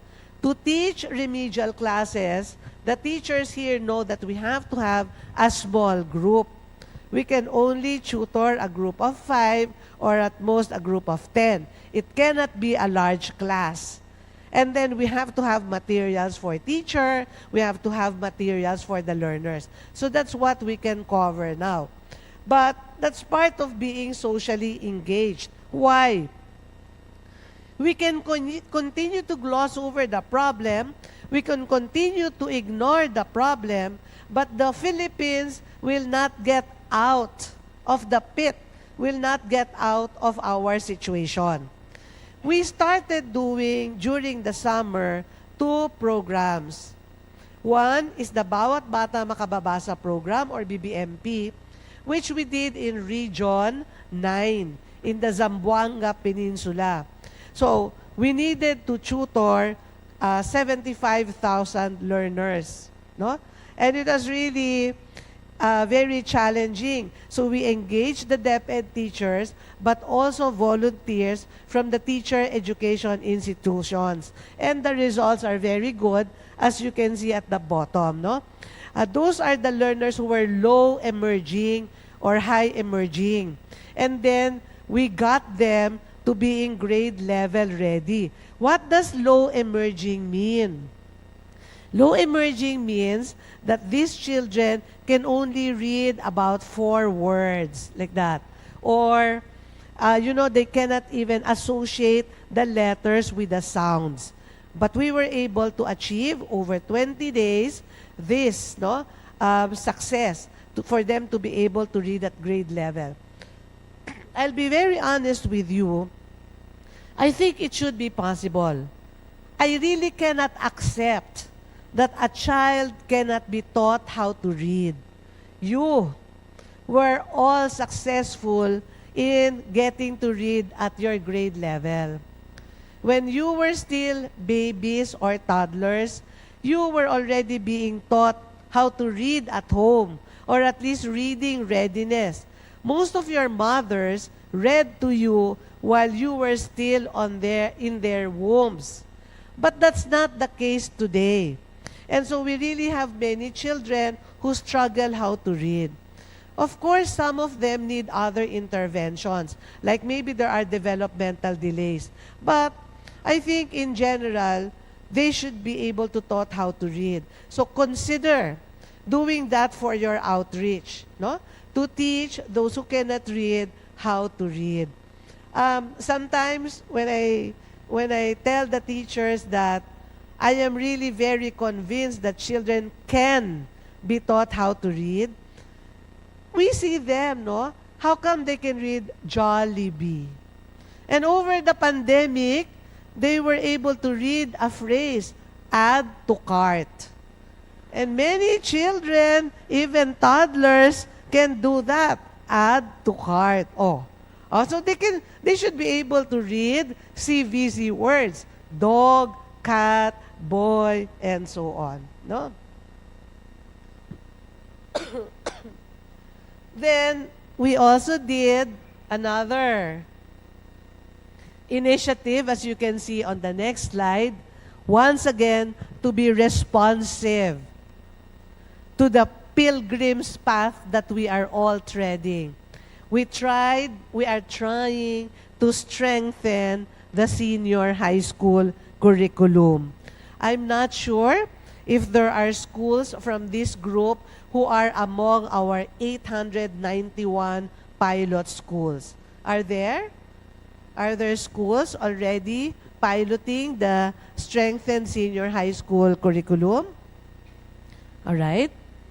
Next year, we will roll out the strengthened senior high school curriculum in grade 11, no, for all the schools. This curriculum is more streamlined and flexible for senior high school education, designed to better equip students for higher education, employment, or entrepreneurship. We're trying to really address this because it seems to be one of the criticisms for the way we implemented our senior high school program. It involves a focus on critical and life skills. It involves extended work immersion hours so that the graduates will really be ready, no, for employment. And then from the 4 strands, we have now simplified to 2 tracks, the academic track and the technical professional track. What used to be Tech Voc, but we're calling it Tech Pro. Okay? And then,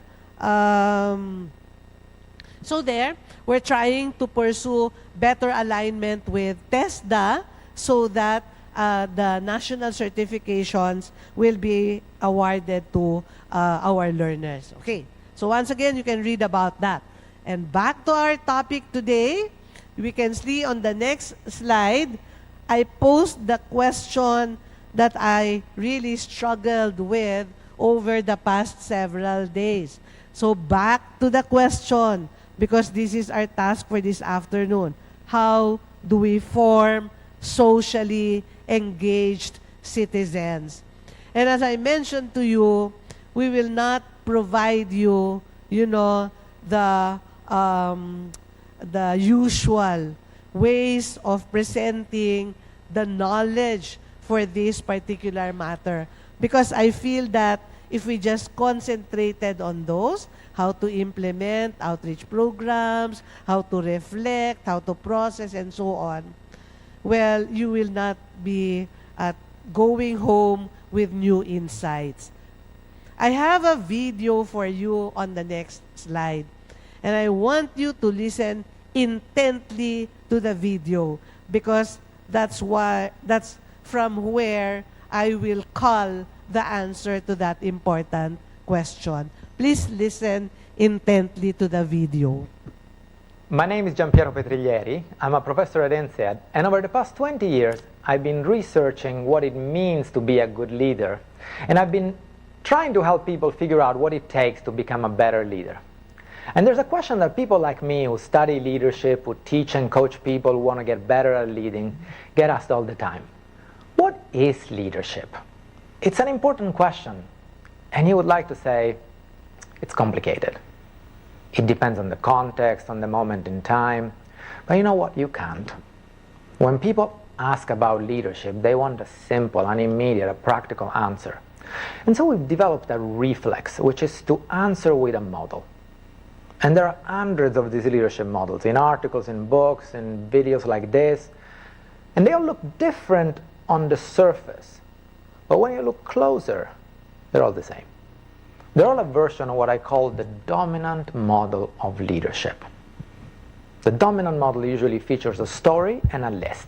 The story of a person who stands at the top of a hierarchy or in the middle of an informal circle, the kind of person who gets a lot of attention.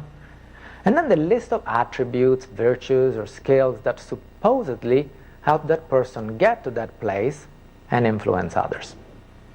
And the implicit promise of the dominant model is that if you display those attributes, acquire those virtues, practice those skills, you will get there too. And others will pay attention. And they will follow you. I call that the dominant model for 3 reasons. First, because it's extremely popular. It's popular because it makes leadership look easy, at least for some. Second, because it informs the way most of us talk about leadership, the way we write about it, the way we teach it, the way we select leaders, and ultimately the way we lead. And third, because that's what the model really describes: dominance. It teaches you that to become a leader, you need to make it to the top of a hierarchy or the center of attention and get others to do what you want. Now, let's face it, the dominant model really doesn't help. every time we use it to make leadership easier, we end up making things worse. Why? Because if that's what we regard as leadership, if that's what we expect of leaders, we end up hiring and grooming selfish leaders, and sometimes even becoming those leaders ourselves. No wonder everywhere you look, people have a problem with leadership. Workers aren't happy with their bosses.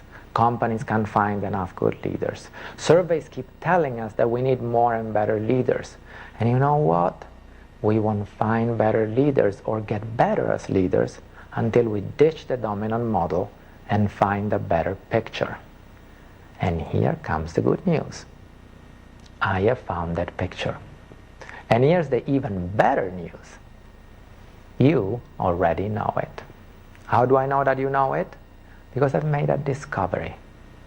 I've discovered that if you stop asking what leadership is, and you ask people instead about their experience of leadership, you find a picture that's clearer, simpler, more realistic, more useful, and ultimately more human.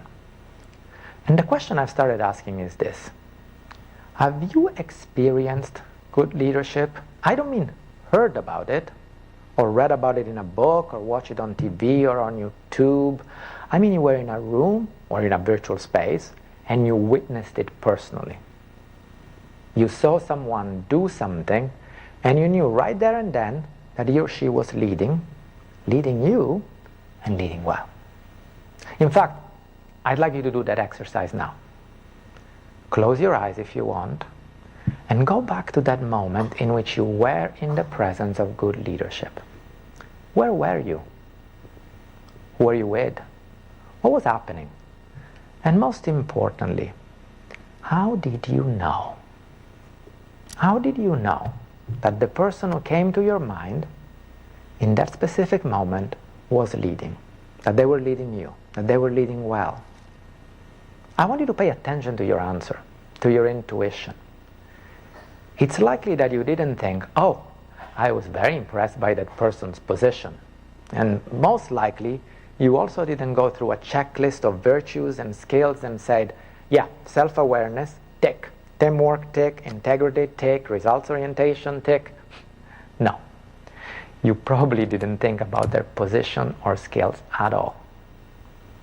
When I ask that question, people report something much more visceral, a much more immediate reaction. They tell me, you know what, Giampiero? I'm fairly skeptical. I usually don't believe everything people say or promise. But in this case, with this person, I did. I knew she was the real deal. I knew I could trust him. And I'm very curious about what sets off those judgments. And you should be too. Because those feelings of truth and trust are incredibly consequential. They are what makes people follow you or otherwise ignore you. One executive, for example, told me once, I knew what this person was saying maybe wasn't entirely true, but it felt real. Another person told me that in a meeting with someone she thought of as a leader, the unthinkable suddenly became imaginable. And by the way, those judgments can be wrong. Maybe 3 months later you wake up and regret bitterly that you believed that person and that you went along. And I mean, you can do great good once you start to imagine the unthinkable. Of course, you can also do some very bad stuff. But when I point that out, usually people say, no, Giampiero, you don't get it. In this case, with this one real leader, I knew we were going to do good. And that's what I'm curious about. How did you know that they were real and good? And people shuffle a bit and then say, look, I felt it, okay? I felt something shift. I was confused and things became clear. I was invisible and I felt seen. I was scared and I felt calm. I was bored and I became excited. I was stuck and we got going. In one word, I was moved. In both senses of that word, moved. Emotionally and practically. That's how most people know that they're in the presence of leadership. We felt something and we did something. And that was good. Or at least it felt good. Now, scientifically speaking, that's a problem. If you have any kind of technical training, you will have probably attended a research methods class in which the teacher told you, If you ever have to resort to subjective descriptions of a phenomenon rather than to its objective properties, it probably means that the phenomenon doesn't exist. I mean, think about it. For a train, you never have to say, well, I know it's a train because I felt it. You can say it's a vehicle powered by electricity that moves on rail, carrying people at a maximum of 150 miles per hour, and so on and so forth. So maybe that's why everyone has their own definition of leadership and makes up their own model. Because it's subjective, it's an illusion. Leadership doesn't really exist. Oh, wait, some of you will say. There's other things in my life that have no clear definition or concrete physical properties, but I can feel them, and they move me. They might be intangible, but they're significant. Like what? Like, for example, love. Now, that's a good point. And if I asked you, how do you know that love exists? I am sure you won't come up with a model. You won't be thinking of a role or a list of skills that make someone lovable. No. You immediately picture a person, a partner, a child, a siblings, a friend you love. And you know that love exists because you love somebody and because somebody loves you. And how do you know that love is real? That it's not an illusion, that you're not fooling yourself or that they're not fooling you? It's not because of what they look like or even what they say, isn't it? It's because of what you do in each other's presence. It's because you care and you show it. How? They do things for you that you didn't expect or maybe even deserve, sometimes at a personal cost. And you for them. In one word, we know that love is real when we are moved to make some sacrifices. That's how we know, beyond any doubt, that love exists. Because something moves us to act, in certain cases, for certain people, in ways that transcend transactional principles. And we call that something love. In most cultures, in fact, we consider love a kind of irrationality precisely because it moves us to do things without expectations of an immediate or commensurate reward. That's not how love works. Caring for someone we love makes us feel good. It's its own reward. And love is just like leadership if you think about it. It's hard to define, but easy to represent. Shakespeare, for example, doesn't give you a definition of love. He just says, here, look at Romeo and Juliet. And you know it when you see it. You know Romeo and Juliet love each other. Why? Because they sacrifice everything. Social status, wealth. They sacrifice their own life for each other. I'm not saying that's a good idea, but that's how we know it. So, let me put it another way. Love doesn't exist. It's a concept, an illusion, an aspiration, but lovers are real. They're tangible. In fact, when you're in love, you don't usually think about love. You think about a person, literally about somebody. Will she come out? Will he write back? Will I get a kiss? Love is real when someone shows it. And leadership is exactly the same. It's a concept, an illusion, an aspiration. Leadership doesn't exist. Leaders exist. Leadership is wishful thinking until someone acts and shows it. Until someone shows up and moves you. Now, let me be clear. I'm not saying that leadership is like love. I'm saying something far more radical here. I'm saying that leadership is a kind of love, like friendship, romance, parenting. At their best, these are all concrete, credible, consistent expressions of love. And leadership is one of those too. That's why you know leadership when you feel it, when it moves you. Because that's what happens with every kind of love. That's what the leaders that you remembered did. They cared for you and for your future. And what is it that we feel in the presence of care for us and for our future? We feel safe and we feel free at once. And that makes us feel alive. When I asked you to think of a moment of leadership that you witnessed, that you were part of, I bet what you went back to was a moment in which someone showed care for you, and in their care, you felt safe and free. Free from the constraints of the past, from the threat of an enemy, from the burden of oppression, from the fog of uncertainty, from the shame of failing, free to speak your mind, free to do what was right, maybe even free to leave. When you understand it that way, as a kind of love, it's easy to know when leadership is real and when it's good. It's when it keeps you safe and it sets you free. And it's easy to understand what it means to become a better leader. It means being less anxious, less possessive, and becoming more caring, more generous. Again, I'm not telling you something you didn't know. I'm just reminding you. Leadership in the models, in the books, in the slide decks is a position or a set of skills. But in the real world, in our daily lives, it's a relationship. A relationship in which we feel safer and freer than we would on our own. Or, let me put it more precisely, a relationship in which we feel committed, but not captive. Now, what do we do with that idea? First of all, we let it blow away our preconceptions and prejudices. Stop associating leadership with lonely fanatics who want to get to the top, to get your attention and get you to do what they want. That image puts off so many people who think, no, I'm too caring, leadership must not be for me. The opposite. You might just be the leader people have been waiting for. Second, we let that idea remind us that passion is great, but it's not enough to be a good leader. Passion can drive us, but it can make us obsessive at times, and eventually it fades.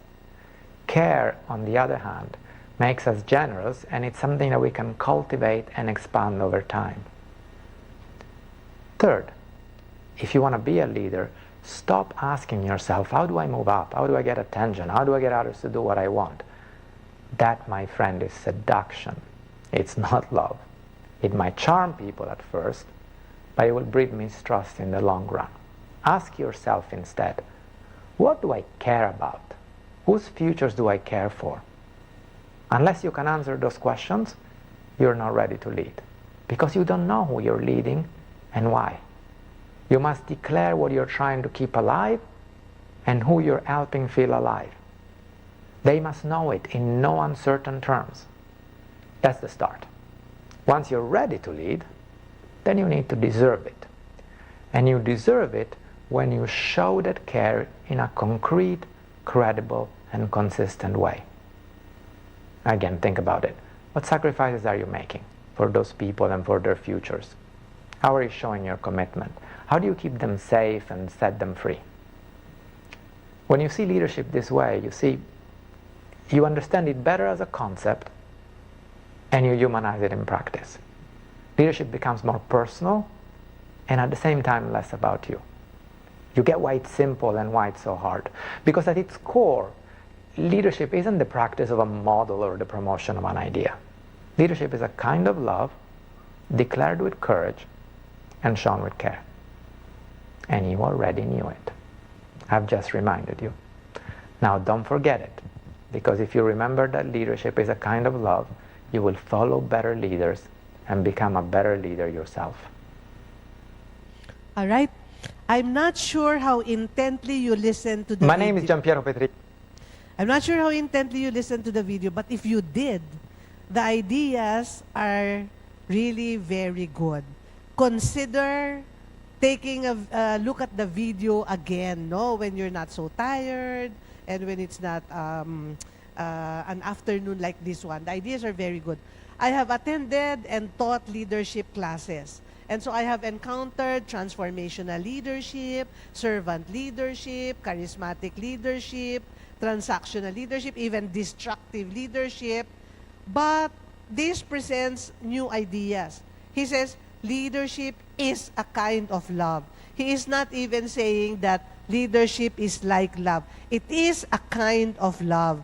And the ideas that he's presenting are based on studies, no? So we cannot disregard this one. I mean, we cannot say that this one is just, his own opinion. It is really also based on literature. Consider taking a look at that again. So back to the previous slide, the question that prompted this one: how do we form socially engaged citizens? Based on the ideas from the video, I propose the following response. The slide after the video, please. The video asserted that true leadership is love in action.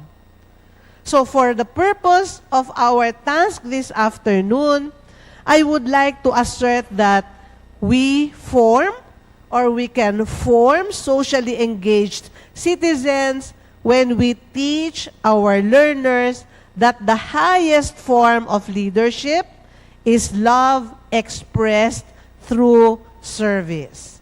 So that's for us, adults and educators. For the young people here, maybe that's an idea that you can take home, that a socially engaged citizen, you know that you are socially engaged, when you can exercise the highest form of leadership, which is leadership expressed through service. Then in the next slide, I call some key ideas from the video, which some of you may not have been able to note because of the quality or the diction of the speaker. So here, the first one, these are some of the statements that I was able to harvest from the video that I would like to connect to being socially engaged. The first one, leadership is an expression of love, and therefore it is not easy. And then, leadership is experienced, he said. It is not a checklist of virtues and good deeds. Third, he mentioned that he felt something shift when he experienced from the leader who exercised leadership as a kind of love, that he was moved and was moved to make sacrifices, and so on and so forth. But our lesson for this afternoon is not about leadership, so I'd like to go to the next slide, which is already a transposition of the ideas on leadership onto social engagement. So there, social engagement is an expression of love. It is not easy. It is not a matter of complying or complying with or completing requirements in school. Second, social engagement is experienced. It is not a checklist of virtues and good deeds. That's why during the pandemic, it was very difficult to do our reach out or outreach programs. So someone who can easily memorize information or knowledge about social engagement is not necessarily practicing social involvement. Then third, as we note from your reflection papers, you write this, after every social engagement experience, that you feel something shift. There's a change, maybe in your head, in your heart, we don't know. But a real outreach experience prompts a shift. You are moved. And you are moved to make sacrifices. So we know of young people, very young children, who will save their baon to give to those children they met in the outreach programs. There's a shift. There's a change in us. Then next, when one is truly socially engaged, one does something for the other, even things that the other did not expect or does not deserve, and sometimes at a personal cost. That is social engagement. Then, social engagement is just wishful thinking, It's just wishful thinking unless someone acts and shows it, and until someone shows up and moves you. Until that elderly you met, or the child you encountered, or the one with disability that you met moves you, then social involvement did not really happen. Then social engagement makes you feel safe and free and alive, both for the beneficiaries and the ones who are reaching out. You feel safe, you feel safe, then you feel free, and you feel alive. Life, no? That's the one that is enkindled in you. That sense of being alive, having a purpose for the other. So, social engagement is not a position like leadership. It is not a set of skills. You know? It is not a set of skills that can be outlined and that can be prepared as a checklist. It is a relationship. Social engagement is a relationship with the other. That's why, remember his questions towards the end? What do I really care about? Whose futures do I care about? And so the ARAL program that Secretary Angara asked us to put in place, the strengthening of the senior high school, should not just be academic exercises. They should be prompted, no, by these questions. Who do we care about? Whose futures are we caring about? Then next, once you are ready and truly ready to be socially engaged, you can show care. You will be able to show care in a concrete, credible, and consistent way. Hindi lang pakitang tao for compliance with schoolwork. It already comes from within. And social engagement is very personal experience, and it's less about you, it's more about the other. And so, following the ideas that were promoted from that video on leadership, in answer to our question, I would also like to say that social engagement is a kind of love declared with courage and shown with care. Declared by our schools with courage, as in, no? The schools are declaring that social engagement is part of their mission. We don't hesitate to shout to the world that social engagement is one of our priorities given our vision and mission, and shown with care. When you do something with care, it is beyond requirements. You know that.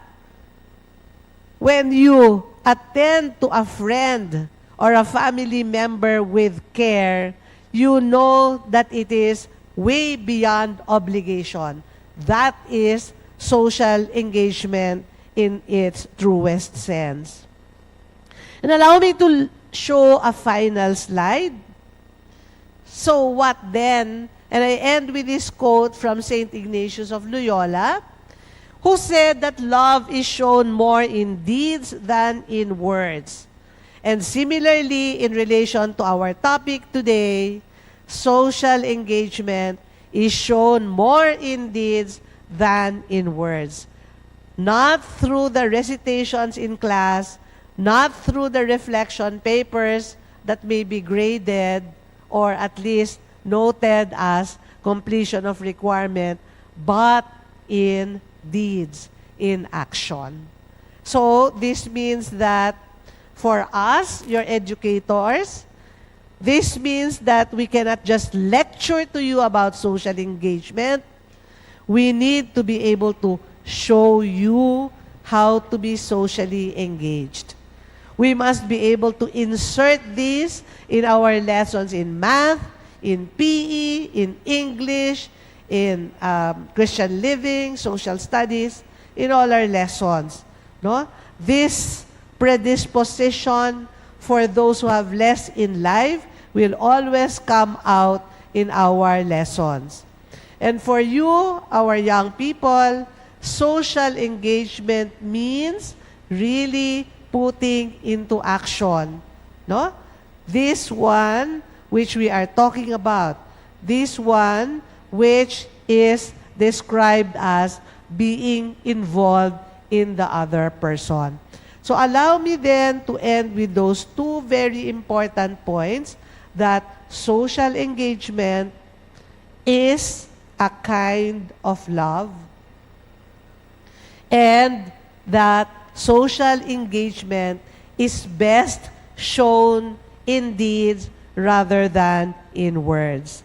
So, in the final slide, together then, as a group of CEAP schools, let us make this General Assembly not only a gathering that will end tomorrow, but an inspiration to mold learners into socially engaged citizens through the gift of education. And reminder our young people, education is a gift. Not all are privileged to receive this gift. Alam nating lahat ang kapangyarihan ng edukasyon at ang kakayahan nitong magbago ng buhay of individuals at ng kinabukasan, not just of individuals, but of communities and our country. So, in connection with our image about the pilgrim's path a while ago, we know that the path ahead is narrow, it is uncertain, and requires bold steps. In the pilgrim's walk pathway, hindi ka pwedeng papatay-patay, di ba? Because you will not get to your destination. It requires bold steps. But we are here today because we are called to nurture the future. Note that. We are being called to nurture not ourselves, but the future. One, where Catholic education stands as a beacon of hope and transformation for our young people. With that, I close my session, and I thank you for listening. I hope that you will be going home with those two important points. Maraming salamat po. Thank you so much, Dr. Carmela Oracion, for your speak. Actually, what we learned from what Dr. Carmela Oracion shared is that love is not just a verb, it's a decision, and we ought to show love through our deeds, not just in our words. And so at this time, with the insights that we've just received, we now open the space once more for your questions and reflections. As before, we invite you to use the microphones provided. Kindly state your name and your institution before sharing. Let us continue to approach this dialogue in the spirit of listening and mutual respect, mindful of our time and of one another's. At this point, I would like to request Dr. Oracion to take a seat in our couch, and of course, to accompany her good friend, Madam Annie F. Abukay, for our open forum. And friends, if you have any questions, just please go to the center aisle. There are microphones stationed there so that you can share what you have to say and ask the questions.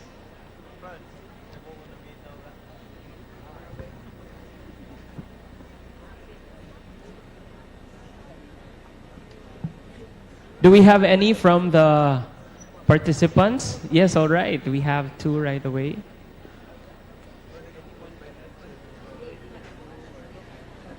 Good afternoon, everyone.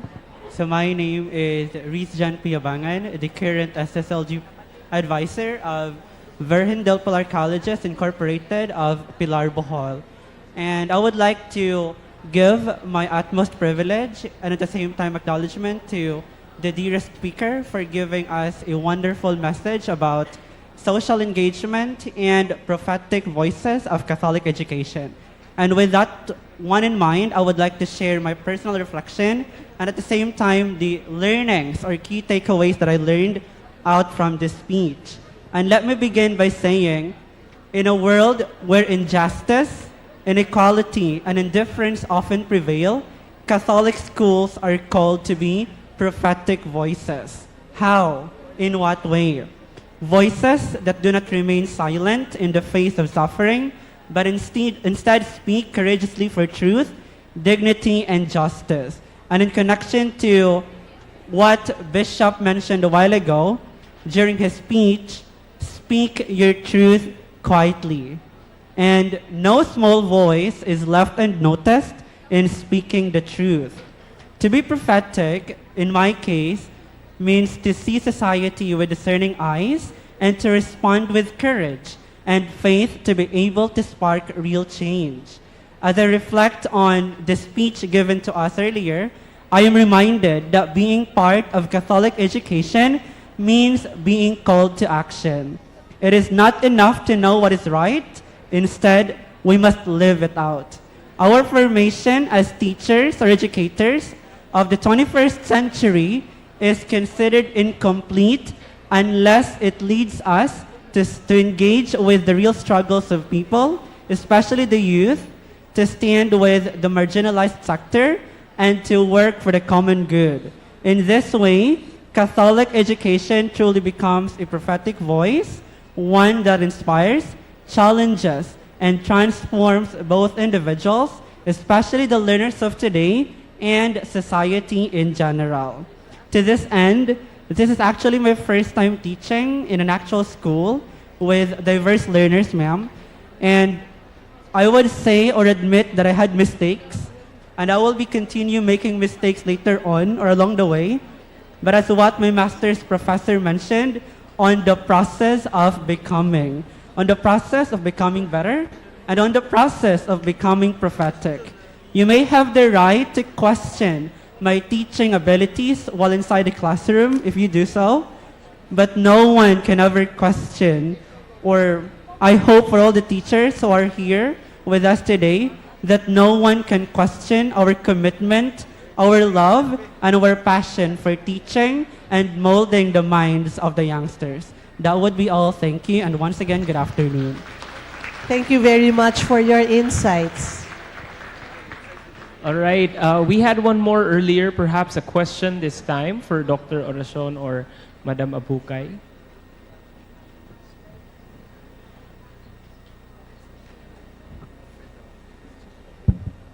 So, good afternoon, dear speakers. I am Nathaniel Gabriel Arcumpio from Academia de San Jose, a student who is currently in the 12th grade. And I have a question concerning the concept of love, or in this case, social engagement as a practical form of love, an expression, if you will.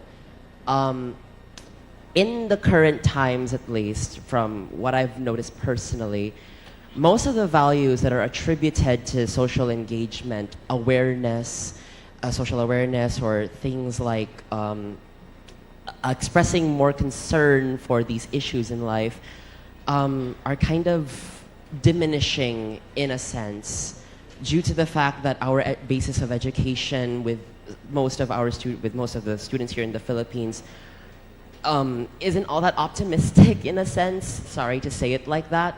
So I really want to know, what are your thoughts on this, and if possible, what remedies would you have in mind concerning this issue of ours?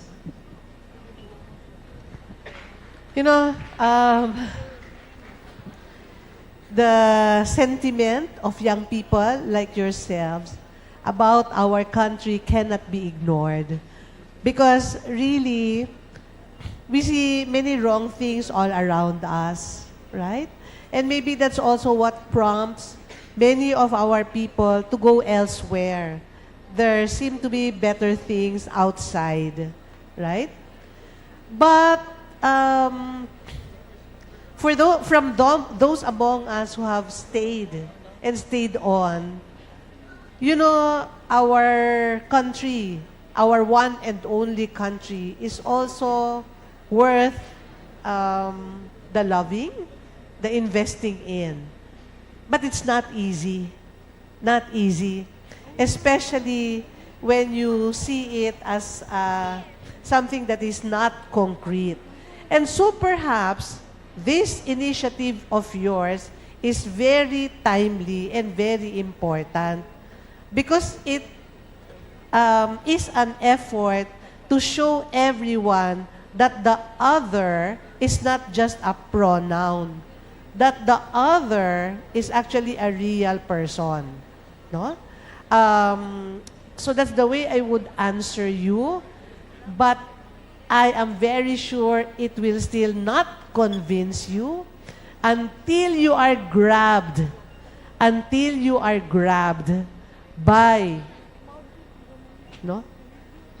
the situation. Then maybe you will really understand and do something about it. So let me turn personal then at this point. I told you, or Mama Bukay mentioned to you, that I was 40 years with Ateneo. And I grew up in an all-girls school. And it took me some time before I could say yes to DepEd work.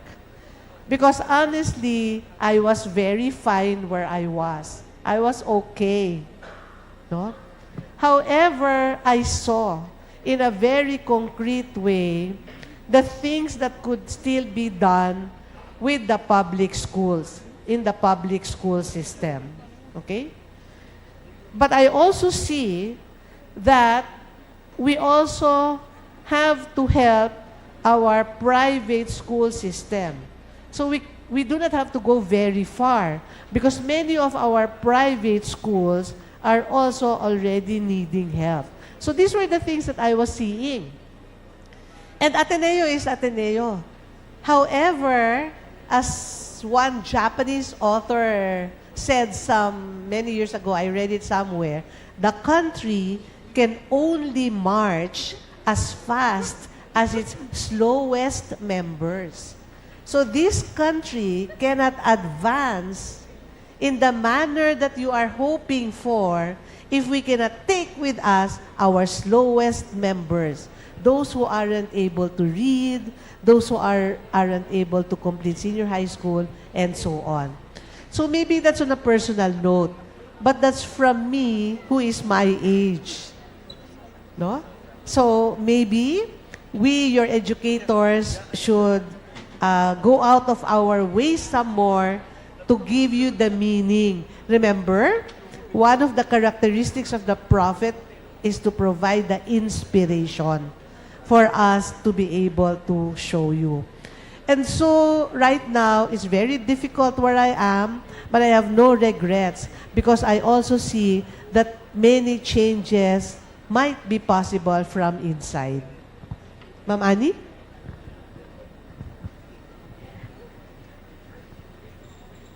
On the lens of the educator, oftentimes, di ba, teachers here, when we make the test, di ba, more on the knowledge and the skills. But when we try to step back and go up the balcony, we would reflect that, like what Tony Wagner had said, no, from Harvard, he's saying that the world doesn't care what you know. What the world cares about is what you do with what you know. So this is an opportunity for students, for formators, to immerse our learners in real life situations wherein their heart will be touched, that they cannot help. Yes, they will be disturbed. They will be disturbed to the point that they take on courage to do something, to make a first step. I've noticed some of our students, the scouts, in the case of Therese Napuli, we immerse them with children in conflict with the law. So it was an organized activity in school. But after that, when they engaged themselves with these children in conflict with the law, they felt they have that strong concern that we need not wait for them to be free. There must be something that can be done. So those were the times wherein it's no longer required at school. They go there on a weekend with their parents. They teach them the scouting skills. Later on, when they reach grade 11, ABM students, they teach them about entrepreneurship. That when they leave that center, they will be able to have livelihood. So what are we saying here? That whatever we learn in the classroom in terms of concepts and skills, we should find meaning in it, transfer it to real life situations so that from there is change. We need not wait for you to graduate to make that change. Each day matter. In fact, when you go back to school on Monday, we hope you can. And very significant, be kind. Be kind, even if others are not. Take time to listen in the midst of noise. I know we haven't fully convinced you. I know that, no? But I also saw the sincerity in the question. So, fight lang, laban lang. One day, because of your question, this country will be a better place. A round of applause. We have another question, I believe, from another student. And I think, Doc, it's very significant that it is the students who are asking. Because we have administrators, educators here who, when they return back to the schools, hopefully, will be able to create spaces for love to manifest itself in deeds. And this whole conversation just reminds me of the quote that invention is motivated by love. So the things that we create, it's really out of love. And at this point, we're talking about love for our nation. So we have a wonderful lineup of students at the back. Go ahead, we'd love to hear your question. Let's all take a moment to listen to this brave soul. Okay, so good afternoon, Dr. Oracion. My name is Harold William II R. Castaños, the current SSLG President of the 3rd Congress of the University of San Jose Recoletos Junior High School Department Basak Campus. And to preface, despite my position, in my perspective as a 10th grader, I have noticed an influx of disinformation in this day and age where technology is prevalent.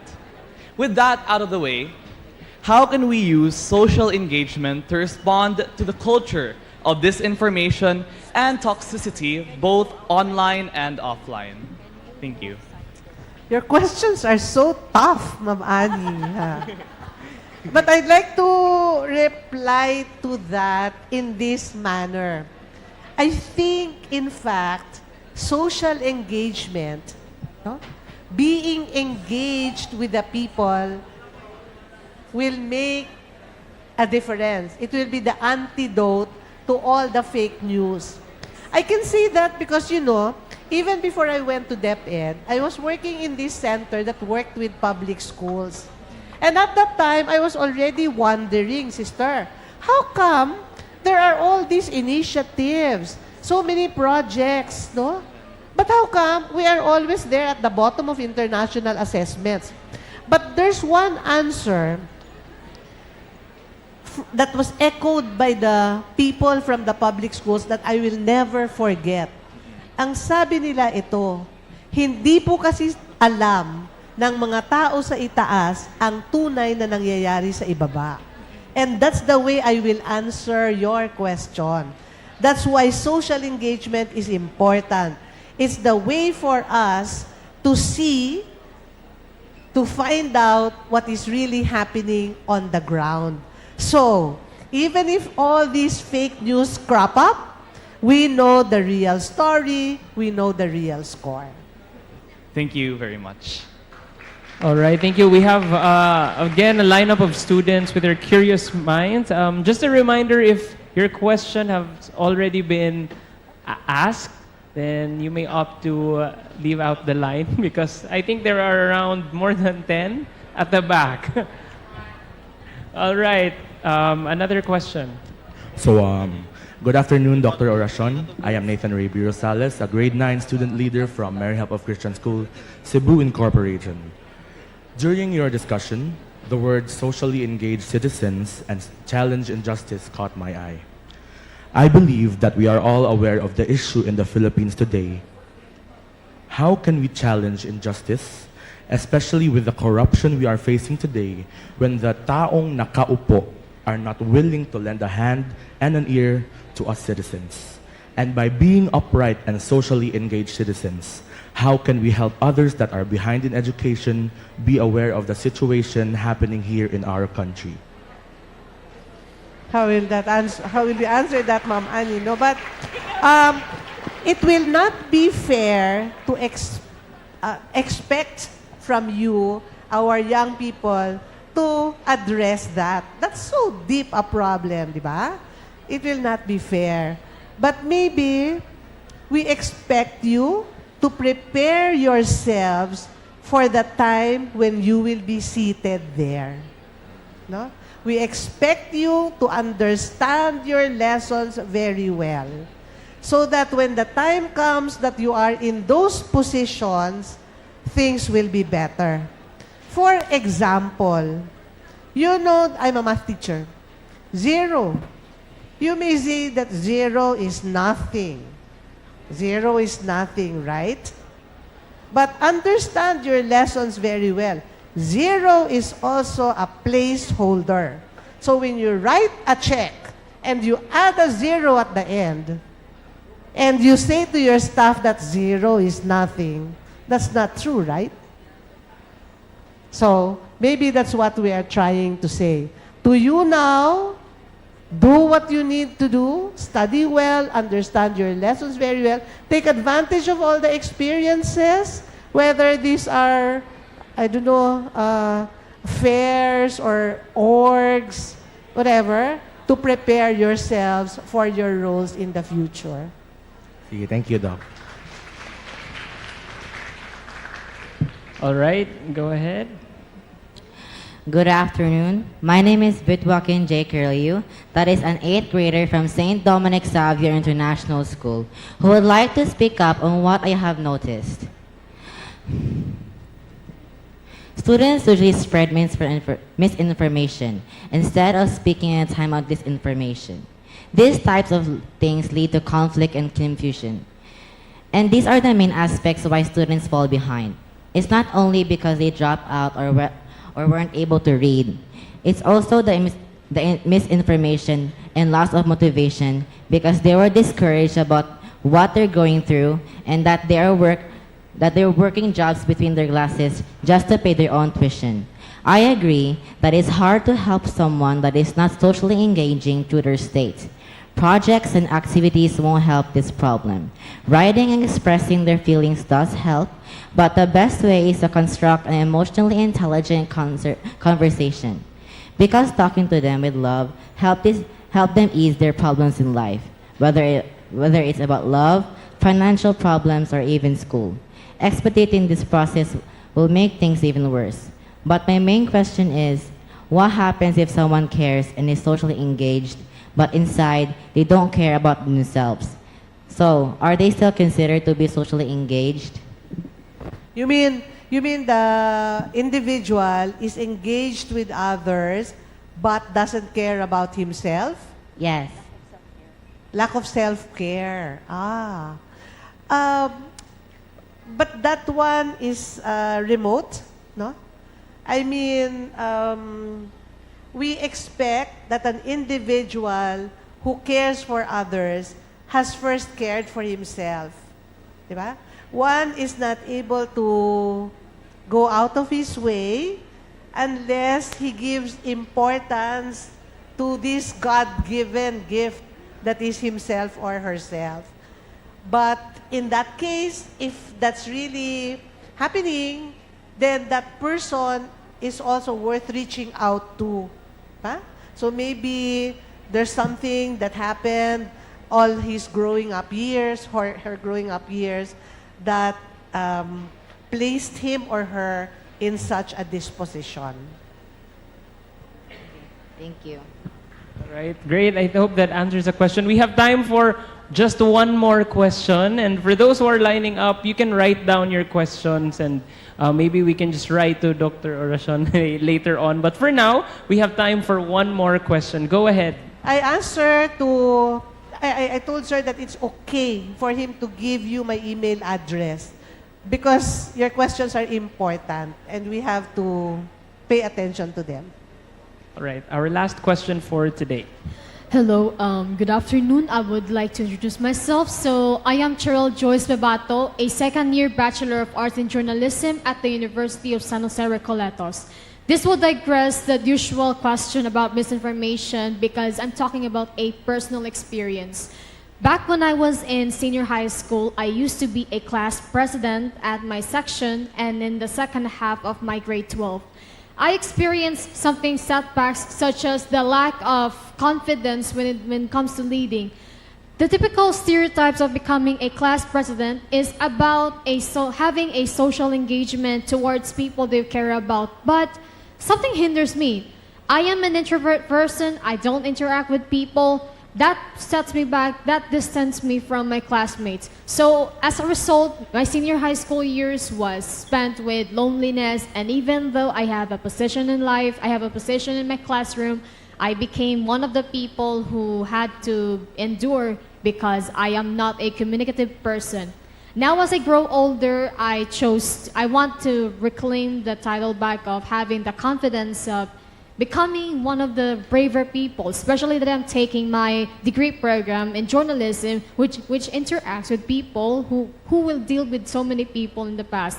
So now that you've mentioned something about social engagement, as someone who will be becoming a student leader or probably a leader of an organization in the future, what would you advise to the future self or to the future leaders here who's experiencing these sorts of setbacks, especially that they have no courage or they have no confidence to lead the students or the organization? Thank you. I think you yourself is a witness to the answer to your question. Imagine from a very introverted person, you majored in journalism, right? You know, I'd like to say that it is important for us to be aware of our strengths and areas for improvement because they can be worked on. You remember the 9 multiple intelligences? Diba? Linguistic. So if you're not very good at that, you can work on it. Even in the linguistic, there are, speaking, reading, writing. If you're not very good with one, you practice and you can do well. Musical intelligence, just grab an instrument, practice. If you don't have the voice, sige, kumanta ka habang naliligo ka. One day you will get it right. Diba? Basta you can grow in this. And I agree, even an introvert can manage. I am very much an introvert. So the very first time I became a principal, it was so scary. When I would stay in front to face the audience, ang ginagawa ko, nilalakasan ko yung boses ko. Kasi, I don't know, sisters, di ba? Pag nilakasan mo yung boses mo, parang ang confident mo na. Pero takot na takot ka pa. But, you're prepared. I wrote things down. I did not face the audience empty-handed. Kasi kailangan handa ka, di ba? So, these things really help, no? Prepare, develop yourselves. And finally, Angela Duckworth, di ba? Growth mindset. It is not a fixed mindset that we should promote. Growth mindset. We can all grow. Fixed mindset, may matalino at hindi. May magaling sa math at merong Waterloo and math. Not true. If you work very hard at a skill that you may not have, you can be very good at it. So that's really going to be my advice.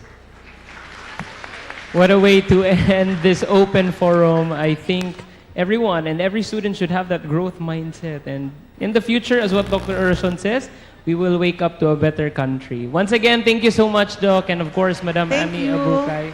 Thank you.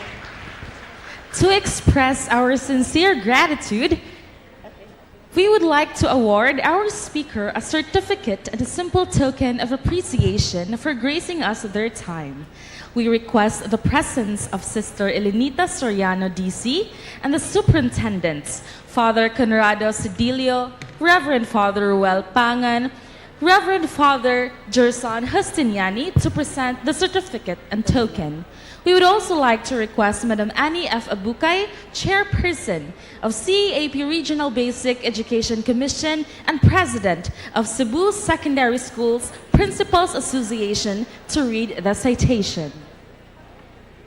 Catholic Educational Association of the Philippines, Region 7, awards the Certificate of Appreciation to Dr. Carmela C. Oracion for imparting generously her invaluable insights and inspirations on the theme, Living Synodality as Pilgrims of Hope, as a plenary speaker during the CEAP Region 7 Assembly.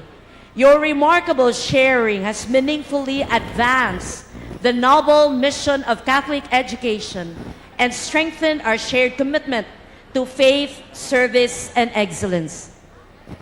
Given this 4th day of September in the Jubilee Year of Hope, 2025 at the University of San Jose Recoletos, Cebu, Philippines, signed Sister Elenita E. Soriano, DC, Trustee, CEAP Region 7, and Father Carl S. San Juan of the Society of Jesus, CEAP President. A round of applause for our speaker. And of course, we kindly request that you line up to take your photo. We would like to remember this moment.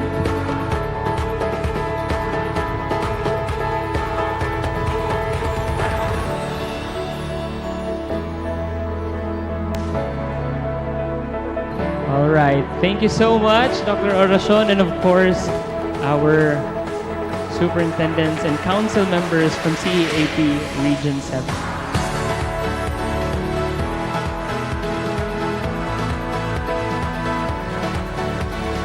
As we near the conclusion of day 1, we now turn to a matter of governance and participation, an important act of stewardship in our synodal journey. We invite everyone to listen attentively to the instructions regarding the election of the CEAP Region 7 trustee. Your role in this process reflects the synodal value of shared responsibility in shaping the direction of our association. For the instructions, we request the presence of Ms. Claire Balo, the representative of the election committee. A round of applause, please.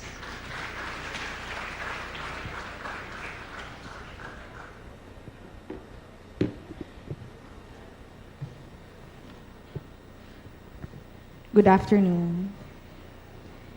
In light of the recent appointment of our current CEAP Region 7 trustee, Sister Elenita E. Soriano, DC, to a new mission outside Region 7, a vacancy in the position has been created.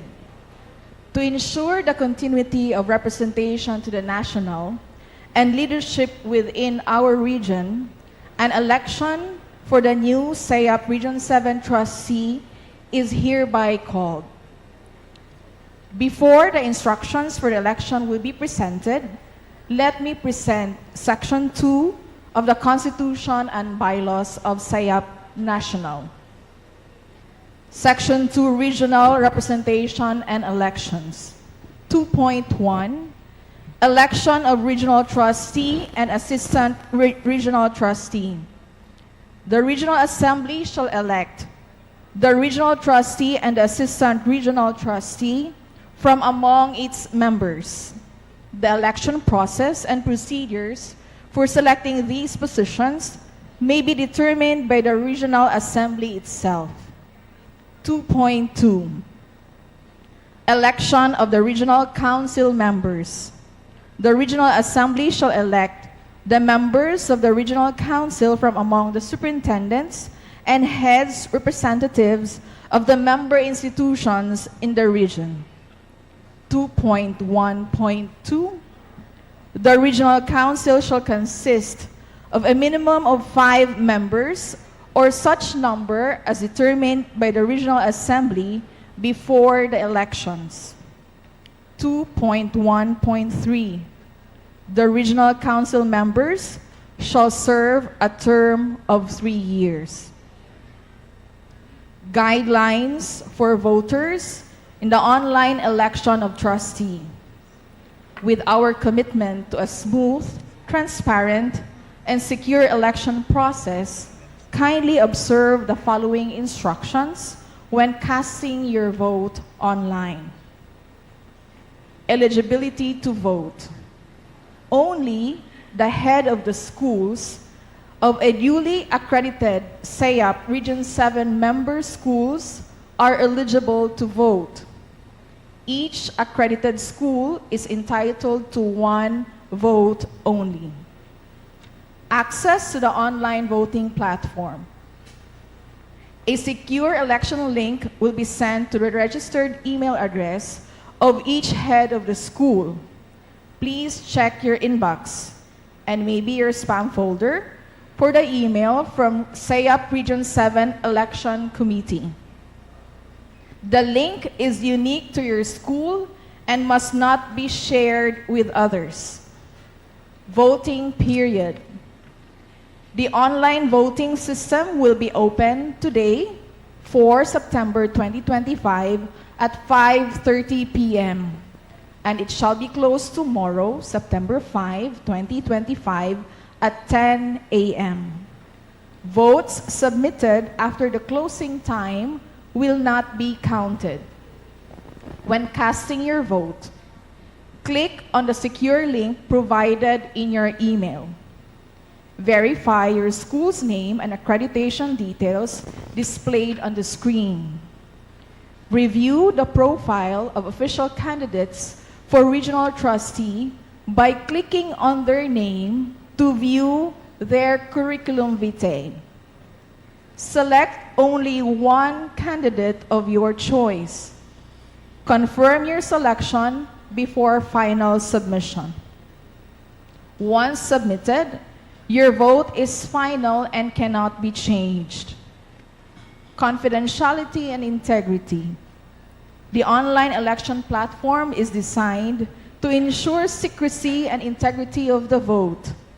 Votes are automatically tallied, and the system prevents duplication. Only authorized members of the election committee will have access to the results. Technical assistance. For any technical difficulties, please contact CEAP Region 7 Secretariat immediately through the contact information projected on the screen. We have the email address and a phone number. This is for the school heads who will be voting. If you're going to encounter some difficulties, please, you may contact us. Election results will be officially announced by the outgoing CEAP Region 7 trustee tomorrow afternoon, September 5, 2025. Your participation is an act of service to the mission of Catholic education in Region 7. Thank you for exercising your right and your responsibility to vote. At this moment, may I present to you the official candidates for CEAP Region 7 trustee. For this year, we have 4 official nominees. I will call them one by one. Qualified nominees. Who accepted the nomination?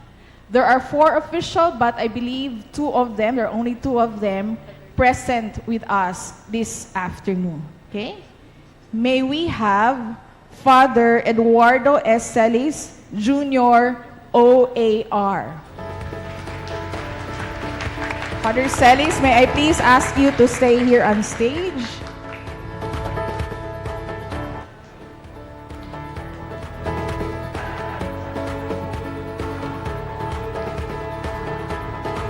Father Celis is the University President of University of San Carlos, Recoletos.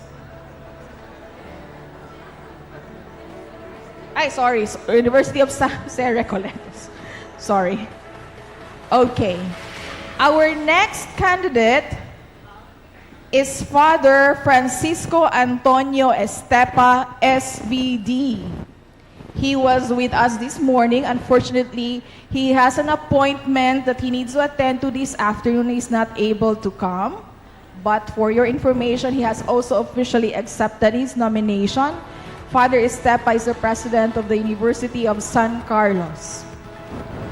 Our next nominee is Father Ruel F. Lero, SVD. Father?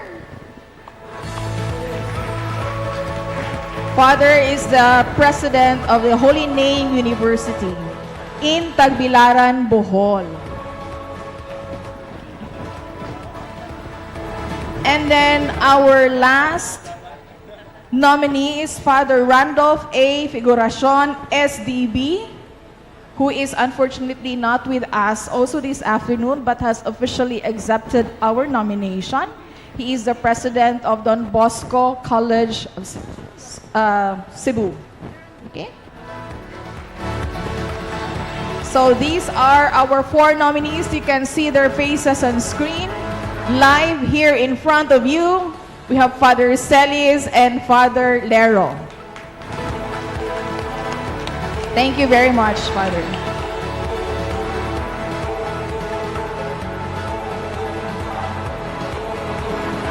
Thank you for your attention. Good afternoon. Thank you so much, Ms. Claire Balo from the Elections Committee. I am sure that the member schools are very much excited. As what Father Parcon said earlier, this is an era of change. Agreed. So please cast your votes and make sure that you cast it before the deadline. All right, having received so much wisdom, inspiration, and communion today, we now close our day in prayer and song. Yes, that's right, Ms. Olivar. Let us entrust to God all the fruits of this day. Our learnings, our conversations, our renewed resolve. May He bless the seeds planted today and bring them to full growth in His time.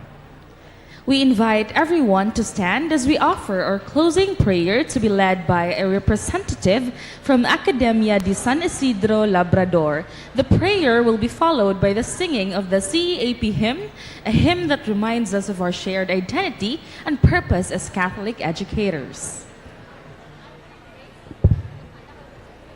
Let us all remember that we are always in the presence of God as we say, in the name of the Father, and of the Son, and of the Holy Spirit. Amen. Gracious and ever-present God, as we end this first day of the 2025 CEAP Regional Assembly, we pause to thank you for the gift of shared wisdom, fellowship, and reflection. You have allowed us to gather as one community of Catholic educators, united in our mission of forming minds and hearts for your kingdom. Through today's sessions, we have planted seeds of understanding that will guide us in our journey of synodality. Lord, as we rest and prepare for the next day, keep our hearts anchored in hope, hope that does not disappoint, as St. Paul reminds us in Romans chapter 5, verse 5. May the insights gained today inspire us to listen more deeply, collaborate more freely, and serve more faithfully in our schools and communities. Bless everyone who has made this day fruitful, our speakers, organizers, and participants. Grant us safe rest tonight and renew our spirits for the mission that continues tomorrow.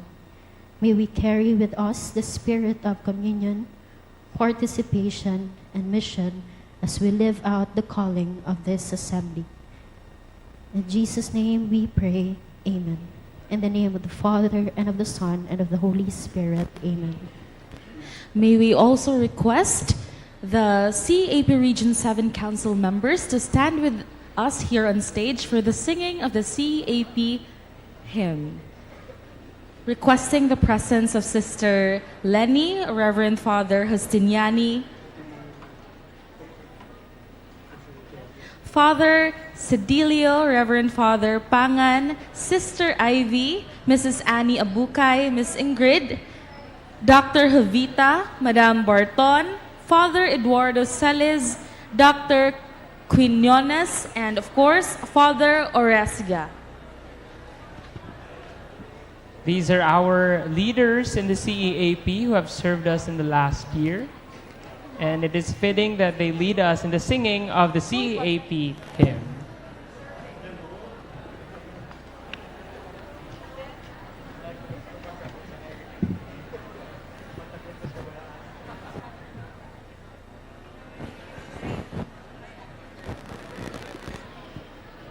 Requesting to play the hymn, thank you.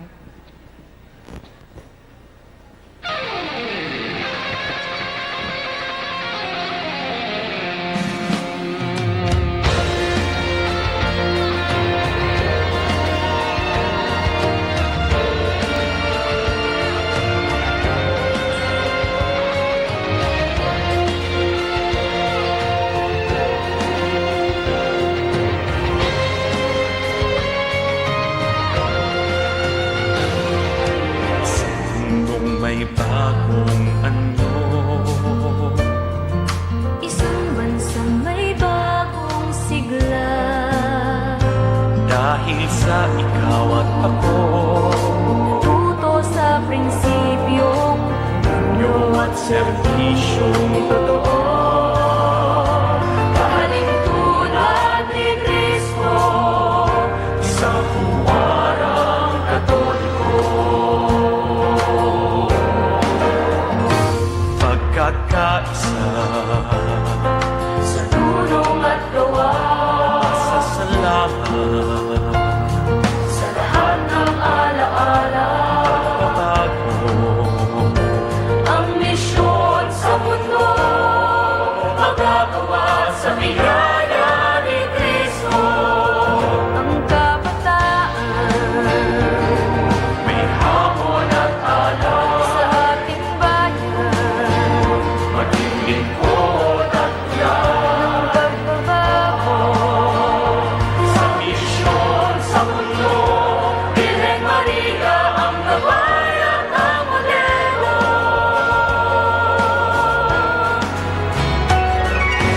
Sa mundong may bagong anyo, isang bansang may bagong sigla. Dahil sa ikaw at ako, natuto sa prinsipyong komunyo at serbisyong totoo. Kahalinturan ni Kristo sa puwarang katoliko.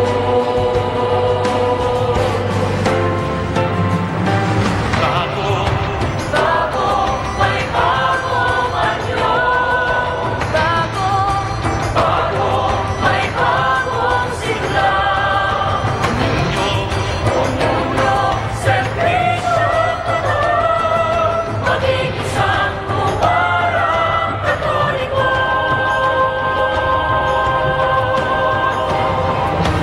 Sa mundong may bagong anyo, isang bansang may bagong sigla. Dahil sa ikaw at ako, natuto sa prinsipyong komunyo at serbisyong totoo. Kahalinturan ni Kristo, isang puwarang katoliko. Kahalinturan ni Kristo, isang puwarang katoliko.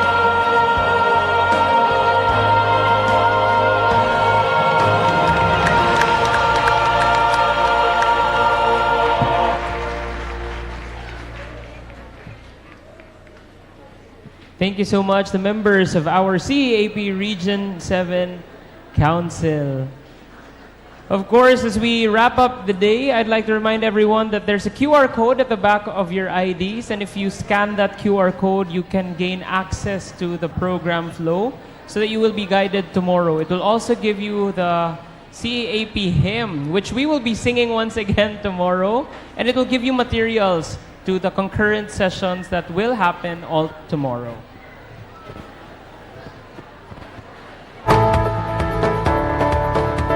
And with that, we formally end day 1 of the 2025 CEAP Region 7 Assembly. We thank each of you for your presence, participation, and prayer.